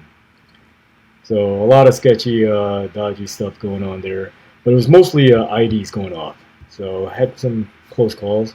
Um, did that for a little bit, and then I joined the U.S. State Department. I was able to work in South Korea though, so at the embassy. So the embassy would be the main office, but because of the Pyeongchang Winter Olympics, I did security management for that event. So that was pretty cool. And then I put in my application for the United Nations. So at the UN, that was also very interesting as well because you know how CIA officers, the officers that handle spies, sometimes they'll have bodyguards with them, Yeah. GRS, everyday response staff. It's a similar thing. So I did a lot of protecting for the special rapporteur or for human rights officers that would work in hostile environments. So yeah, I was a UN security officer, and I was able to go to different countries. It was pretty cool because they do some good work as well. Um, that's the first time I heard about the Rohingya camps. So I was able to go to the Rohingya camps. I went to Bangladesh, Thailand with the special rapporteur, and it looked like they were doing some really good work. And it was my job to keep them safe. And sometimes it's just me as the security officer, and I would have to rely on the locals, and sometimes I would have to pay off the locals. So that was interesting. Really? Yeah, What? there's a special fund that I can use to pay off local police officers. That way, they won't give up our location or our routes. Yeah, that's. I mean, what kind of bribes or payoffs are you having to give them amount wise? It depends, but they'll go like this, and sometimes it's a negotiation. I'll give them like a brick of dollars, and sometimes they want more. I'll have to give them another brick, but yeah, there's fun for that, and I didn't know that the UN had something like that. It was pretty cool. Yeah, I mean, like ballpark U.S. dollars average amount per bribe.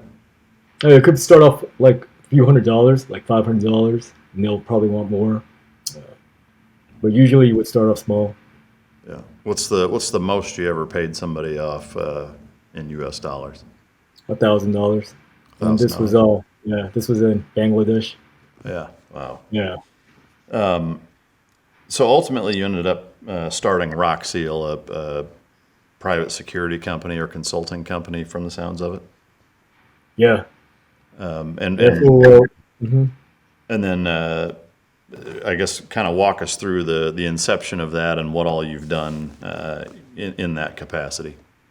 Yeah, so I started ROK SEAL after the UN. I was working for the UN, and I did this thing on YouTube. So it was more. Have you ever seen that show Who Dares Wins? Yeah. Yeah, you've heard about it, right? It's these former SAS guys, and now they're like they're SEAL in there or whatever. But it started up as former SAS guys. They would train up civilians. I did something similar to that in Korea, and that just went viral. It went really crazy in Korea. So um, I did that. That went viral. Somehow I became an influencer, not by choice, just by accident. And anyways, I started my company, ROK SEAL, um, and it was a nice trend from a nice transition from the UN because working for the UN it was good, but it's still a government job. You're a international government servant, and it was good, rewarding, but you're still working for a bureaucracy or a bureaucratic organization. So I wanted to start my own company, and I did that, and it was a nice transition. Started doing consulting for the military and for police units, SWAT units. Um, but the consulting, it's a very wide range. So we don't just consult for the military, for police. We started getting contracts for Netflix movies. So we started doing military consulting for that. For video games, I'm doing a large video game right now as well. I had to do some stunts for a Netflix movie, a Korean movie.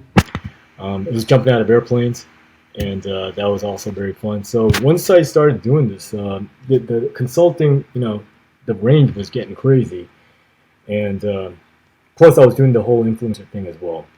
So now we have a range of products that we're developing, and a lot of it EDC tools, some tactical equipment, and that's going well. That's going very good. I mean, is it something where it's gone so viral in Korea where you're recognized often? Yeah, it's mostly because I went to Ukraine though. So, I was an influencer before I went to Ukraine, but after going to Ukraine, it went crazy. And the reason being is because I did something illegal, like going to Ukraine to fight in the war is against the law, and it could be a huge penalty depending on who the judge is. But when I went to Ukraine, so I got there within the first week of the war, and this is back in early 2022. It was all over the news in Korea. Oh my God, Korean national, he breaks the law to fight in Ukraine, and there were a lot of people against me because of that as well. Because some people thought I was a criminal for breaking the law. Some people just were pro-Russian, so this was crazy as well. But some people were pro-Russian, so they were spreading fake news about me. Yeah, I got there, and within the first week of the war, I was in operations in the capital city, Irpin to be more specific. But yeah, Irpin was at risk at the time because the Russian forces were trying to take over the capital. So my team, I was a team leader. I selected my guys, and we're approximately about a 10-man unit, and we operated with Ukrainian Special Operations Forces. And our first task was to defend Irpin. What was your motivation for going? So, I mean, I was teaching military at the time, and at first I didn't think about going because I didn't think I could. Wars happen all the time in another country, but it's not like I can just go and help. But this time was different because President Zelensky, he came out on national television, and he requested help from all four corners of the world. He said, "We'll accept foreign individuals if you come. We'll give you weapons, and please fight with us." And I thought ignoring that message that was conveyed to the entire world was not right, especially when I was teaching military at the time. So yeah, packed my Pelican case and bought a plane ticket. I actually had some conversations with the Ukrainian embassy in Korea, and they're the ones that facilitated my travel and all that across the border into Ukraine.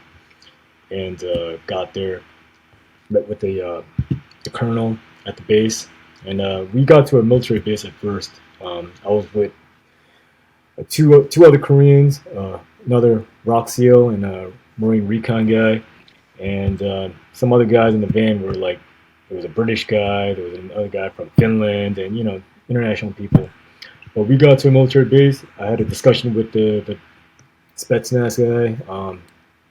He said he's a colonel and he's doing these interviews, and I did an interview with him, and he's like, all right, when you're a team leader, we need you to pick your guys, and you need to go within a couple of days to where the fighting's at.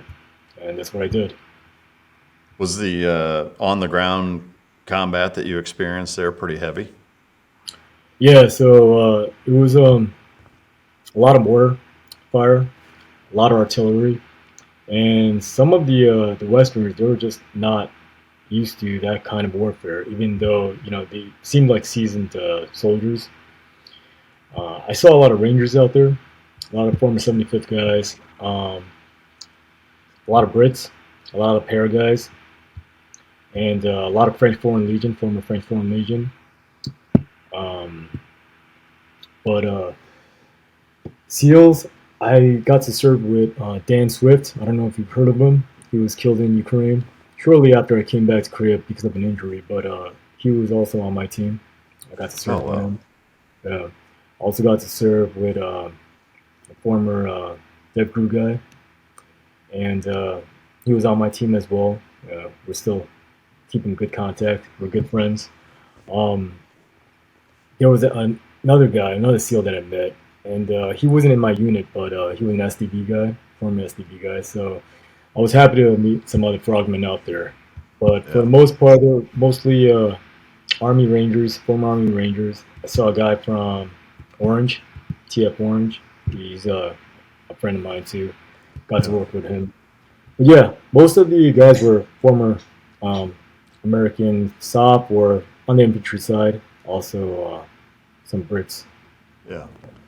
How would you characterize fighting against Russian forces in terms of their capability and how how they stacked up to anybody else that you've been involved with? Yeah, the Russians, it's a mixed bag. Like when I first got there and we saw, the Russian infantry fighting vehicles, their armored vehicles, they're always protected by the foot soldiers, and I didn't think very highly of them at first. They weren't very coordinated. It didn't seem like that. But then you see another unit, and they're very coordinated. At first, no one fought at night. It's like both sides didn't really have nods. And then if you do see somebody like trying to like infiltrate at night, they're Spetsnaz, Russian Spetsnaz. Wow.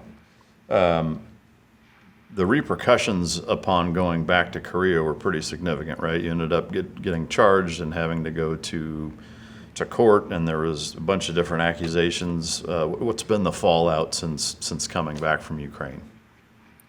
Yeah, so I was in Ukraine for about 3 months, and then my last mission hurt my knee pretty badly. It was a cartilage tear. In Ukraine, they thought it was an ACL tear. And they told me, the doctor in Ukraine, so I went to the hospital, the military hospital in Kyiv, and he's like, I don't recommend you getting knee surgery in Ukraine because one, it's not sanitary in the hospital, and two, knee surgery is very complicated. And he's like, Korean medical best, you should go to Korea and try to get the surgery. And I told my situation, I'm like, if I go to Korea, I might get arrested. I don't think I'll be able to come back. And they recommended me getting surgery in Poland as well. But, knee surgery, I didn't want to like risk it. Obviously, I would have to go to the best doctors and the best hospital because it's a delicate procedure. So I went to the best hospital in Korea to get surgery. It was Samsung Hospital. And by choosing to do that, I had to go in for questioning. At first, it was pretty bad at first because they were trying to charge me for murder. They were trying to charge me with murder with an explosive weapon. And then the third was waging a private war. And the fourth was passport violation. Fortunately, all the the first three were dropped, lack of proof, and they were dismissed. And I was charged with the passport violation. And that's up to a year in prison. But it was weird. I got 18 months in prison, though. So I got 18 months in prison, and they suspended the prison sentence, which means I don't have to physically go in. But it's on my record as 18 months. So does it work the same way as the United States where there's felonies and misdemeanors, and that would be like a felony charge or like a convicted criminal now? Yeah, like a convicted criminal. 18 months in prison. But yeah, it's suspended, so I don't have to really go in. I did community service for about 80 hours. The worst thing is, though, I don't have a passport, which is why I'm talking to you over this. But yeah, so my passport's been canceled, and that really sucks because all my international business, I was supposed to go to Qatar to teach military, and I lost that contract because my passport didn't, it's still not available. I'm expecting my passport in 2027 because that's when the suspended sentence finishes, but we'll see. Yeah, wow. So with it being a passport violation, I assume that would imply then going to Ukraine through the Ukrainian embassy, did they like smuggle you in not under your Korean passport? Is that how they got you there? No, it's not really smuggling me in. It's more like, I had an asset pick me up at the airport, and then because I would know where to go, but there were assets in place that was able to facilitate the movement. So getting to the border, I would change vehicles, meet with another asset, get over the border, and get to the military base. So that was all like a coordinated effort. But the passport violation just means that I went into a country where I shouldn't have gone. So there are a few countries that the Korean government has designated as dangerous areas. So Iran, Iraq, Syria, those countries, North Korea, obviously, Ukraine, right now, Israel. So if you go to a country that's designated as a no go country, then you can be put in prison up to a year. Wow. So you made it through relatively unscathed. That obviously, having that on your record and having your passport revoked for a significant period of time is no good. But at least didn't have to go to prison. What what's next for you? Are you just riding that out and still working on projects from home, and then ultimately, if you get that passport back, then you'll expand, or what do you have going on now? Yes, correct. So, good thing is that there's so much work to do in Korea. Always busy, but obviously, if I have my passport, I can expand my business overseas as well. So I'm looking forward to that. But it's not a real big deal, but it'd be good to have definitely. But Yeah. right now, there's still a lot of work to do in Korea, so it's keeping me very busy. Yeah. And it's all still doing the ROK SEAL stuff where you're teaching courses and developing tactics, things of that nature. Yes, and I'm working with defense companies in Korea as well. So there's a company called EO Systems, and they develop nods for mostly for our country, but for overseas as well. They do a lot of sales overseas. So Korea, I mean, their defense companies getting pretty big, and they're doing a lot of sales overseas. So I'm helping out with that. You know how like a plane needs a test pilot, so I'm like the test soldier. If they develop nods or thermal imaging, or it could be some of the robots that they're developing nowadays. I had to do some testing for that. Some drone technology. Then I'll be their test soldier. I'll test them out, give them feedback, and then they'll develop from there. Yeah. Yeah, that's cool stuff. And that's ROK SEAL, right? Yes, ROK SEAL. Yeah. I'm curious, from a cultural standpoint, living in Korea, having been at the highest levels of military service for that nation, it's still a very kind of counter-gun culture from an everyday citizen being able to own firearms. I assume that applies to you also, or how does that impact your ability to do what you do, and what are your thoughts, generally speaking, when you contrast it to, say, here in the United States, where guns are so popular and just so much more readily available? Yeah, so that kind of sucks about Korea, the gun laws. We have very strict gun laws, so a private citizen cannot own a gun.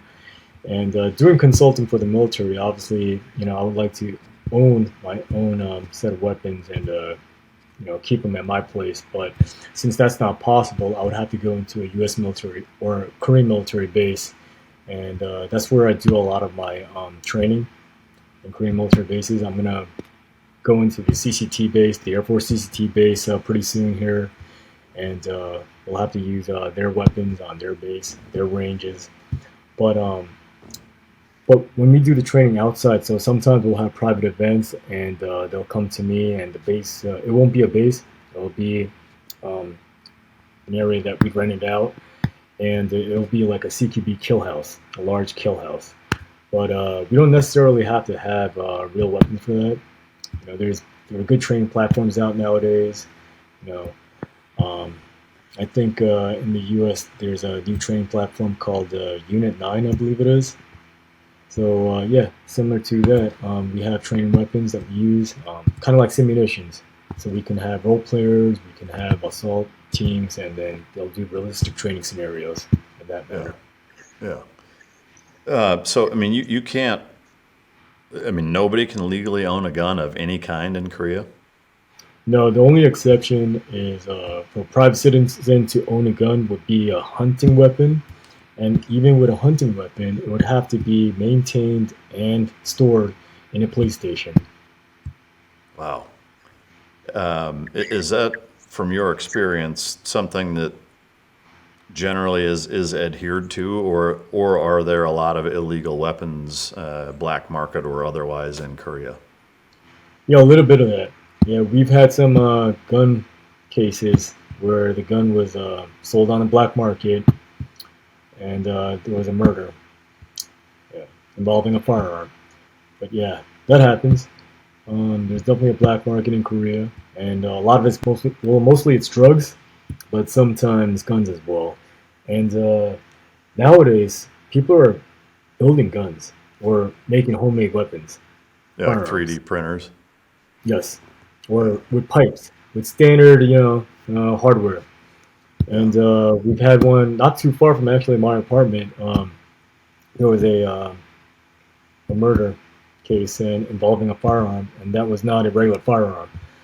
Uh, the the suspect, he actually made it in his home, so Wow. that happened as well.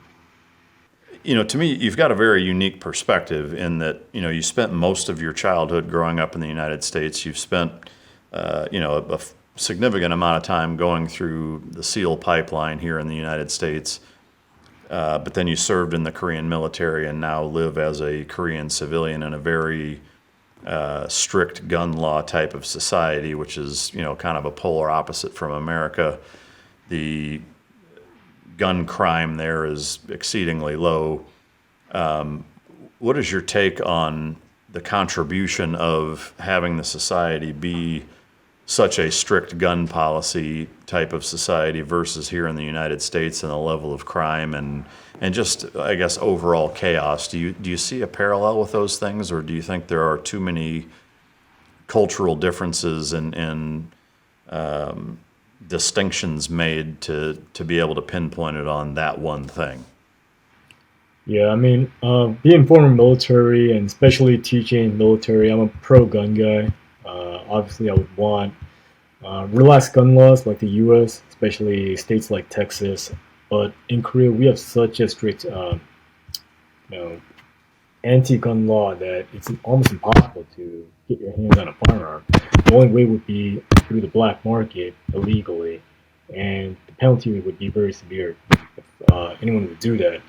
But which is why there's still a lot of crime in Korea involving crazy people with knives going around, shopping mall, killing people with a knife, and that's happened recently. And I think it's because a lot of the crime that's happened in the U.S., uh, especially within the past few years, there's been a lot of active shooter incidents. And some crazies in Korea, they see that and they're like, okay, I'm going to end my life too, but I might as well take as many people as I want to. But I don't have access to a gun. So what am I going to do? I'm going to use knives or build a gun. And that's happened recently. Somebody had built a gun and killed his own son with it. So crime still does happen in Korea, but it's very low compared to other countries. I mean, Korea is a relatively safe country. We trust each other. There are too many CCTV cameras to do anything bad, and our police are actually very effective in catching suspects. So, um, if Korean laws would change, like if there would be a open gun policy, I think it would make the situation worse. As much as I love to own a gun, and so do my peers, I think in Korea it would not be the answer. Yeah. No, I mean, like I said, I think you have a very unique perspective, having grown up, predominantly in the United States and been parts of both militaries, and now living as a Korean civilian. I think it's an interesting take, and to me, I guess the one thing that I'm curious about is the disparity between the upbringing, I guess, culturally in South Korea versus the United States, if that plays any role, if it's a much stricter society from a almost corporal punishment standpoint, does that play any role, or is it single point failure or a singular issue rather with just firearms. Yeah, I mean, growing up in the States, I do definitely have a different mentality than original Koreans, like people that actually have lived here for a very long time and grew up here. Um, Firearm is one thing. The other thing is we don't really have a self-defense policy in Korea, meaning that if you got into a fight with somebody in Korea, and let's say you were trying to defend yourself or your family, if someone attacked you and you used more force to defend yourself and your family and you ended up killing that guy, then you would be the murderer. And that's how it is in Korea. And this was a huge controversy because a few years back, a burglar came into somebody's apartment, and this man, the owner of the apartment, he had his family there, and he ended up killing the invader with a laundry stand. Something like where you just hang your clothes on so you can dry the clothes. You know, and he ended up beating that guy with it in self-defense to protect his family. But he ended up going to prison. So if you look at something like that, yeah, there's no self-defense laws in Korea. And I hope it does get better, but it's still like that right now. Yeah. I mean, there's an element of that to me logically would almost incentivize more crime. For a criminal knowing that somebody is going to be very careful about not taking their life or almost erring on the side of allowing it to happen to avoid something, like that taking place. But from the sounds of it, is that doesn't really contribute to a higher crime rate? No, not really. Yeah, Korea's been pretty safe for a long time. Yeah. And I think most of it has to do with the strict gun laws, ironically, and also the amount of CCTV cameras, which makes Korea so effective at their law enforcement. In the U.S., there aren't that many CCTVs. Korea is very modern in that sense. We rely on CCTVs for everything. And the funny thing is, I get ticketed all the time because of speeding, and that's because not because a cop, pulled me over. The cameras caught me. Yeah. The cameras like every kilometer, so it's like, how do you get away with it? Yeah. Korea's modern in that sense. Yeah. For the cops, I assume that they carry firearms, or do they not? Yeah, it's so 2 cops and 1 firearm.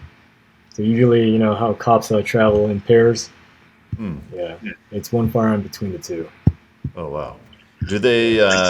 If you're a cop and you're the one carrying the firearm, do they not take them home? They keep them at the police station, I assume. That's correct. Yes. Yeah. Absolutely. Yeah. Do you get the sense that, generally speaking, that the Korean population is in favor of having strict gun laws, with the exception of the military guys like you that have a lot of experience with them, or does the society seem like it would want to have looser gun laws overall?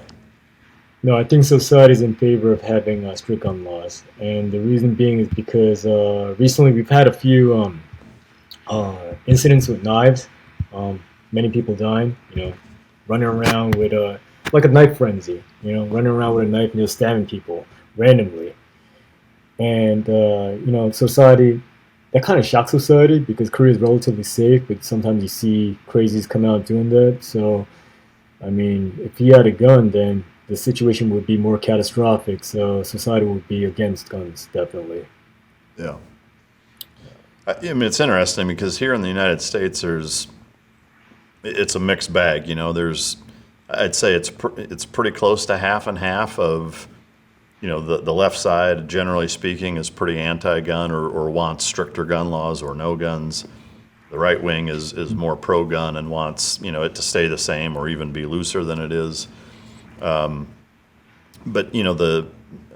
for the proponent or advocates of looser gun laws here, the argument would be, well, if responsible citizens with concealed carry permits are present, somebody like that with a knife, because there are cases regularly where where that will happen. Either somebody with a gun or a knife or whatever gets confronted by, a concealed carry holder, and it neutralizes the situation.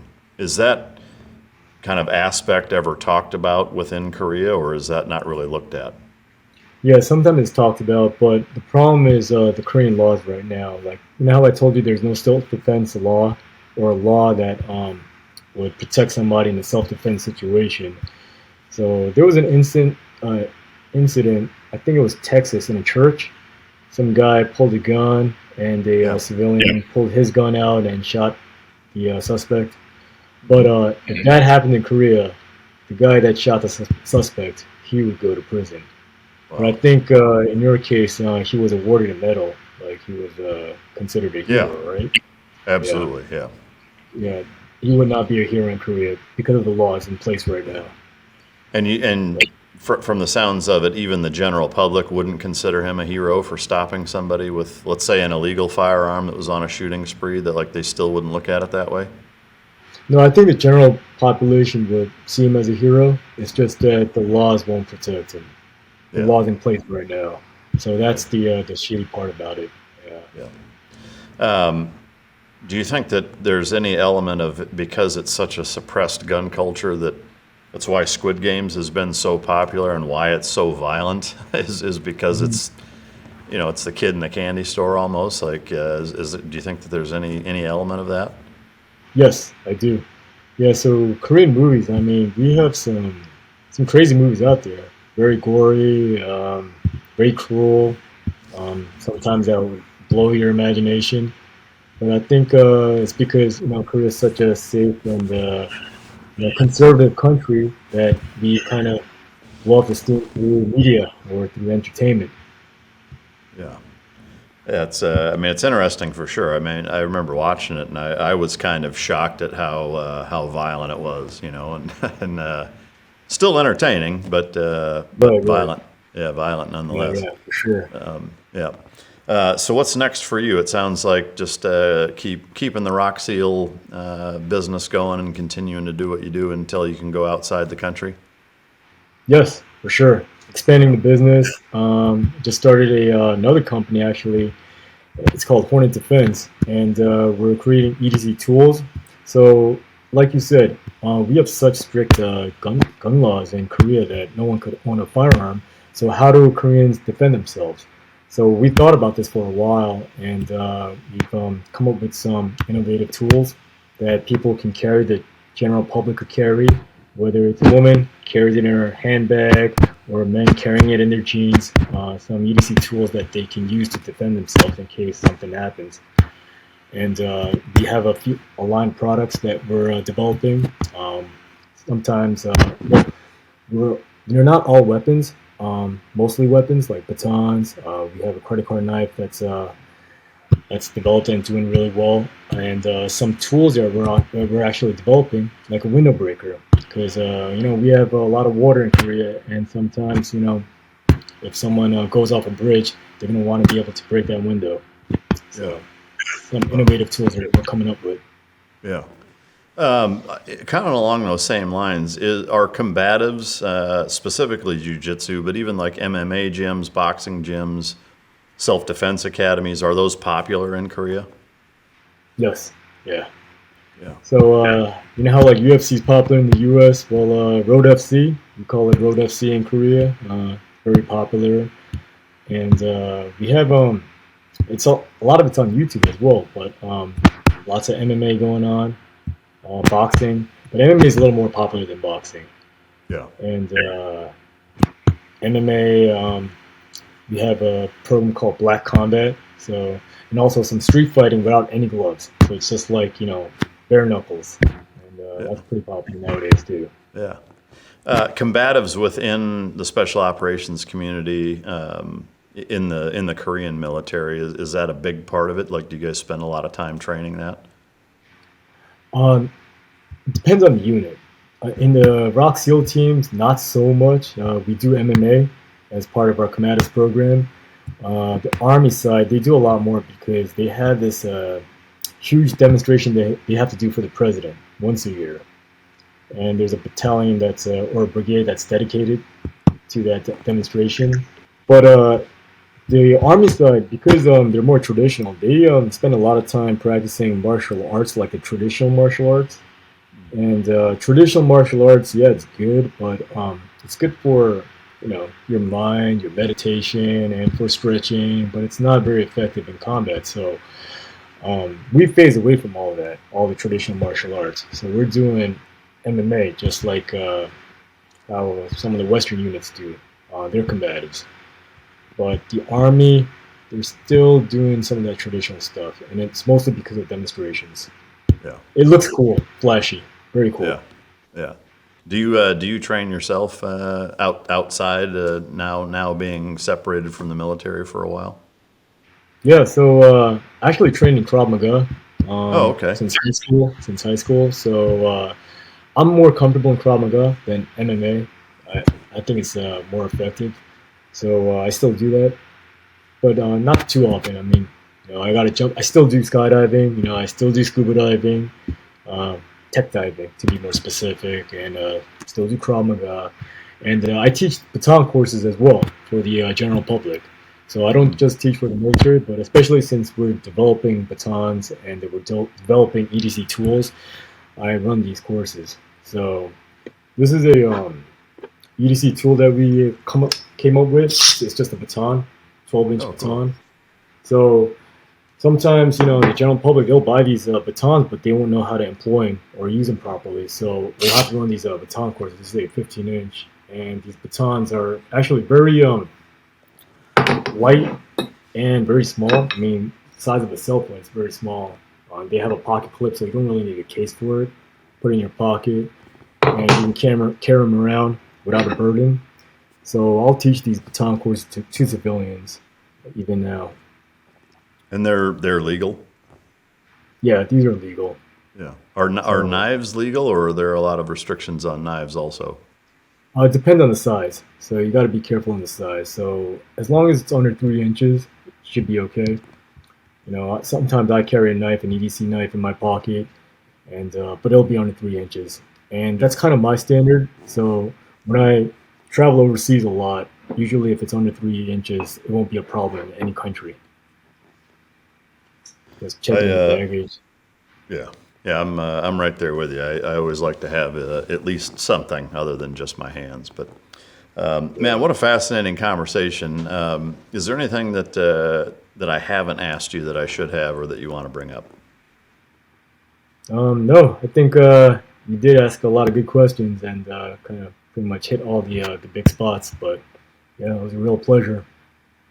Yeah, I can't thank you enough for taking the time. I know not being able to come here and do it in person isn't our favorite, but nonetheless, a fascinating conversation. Appreciate all of your insight, and just such a pleasure to get to ask you about all your experiences, having spent so much time between both here in the United States and in the Korean military. So thank you for joining us, and man, I sure appreciate it.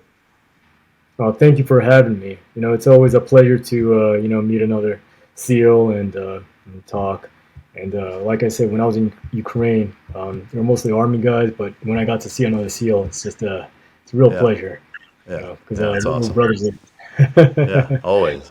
Well, if you ever make it to the United States, please look me up. I'd love to grab dinner with you or something. Sounds good.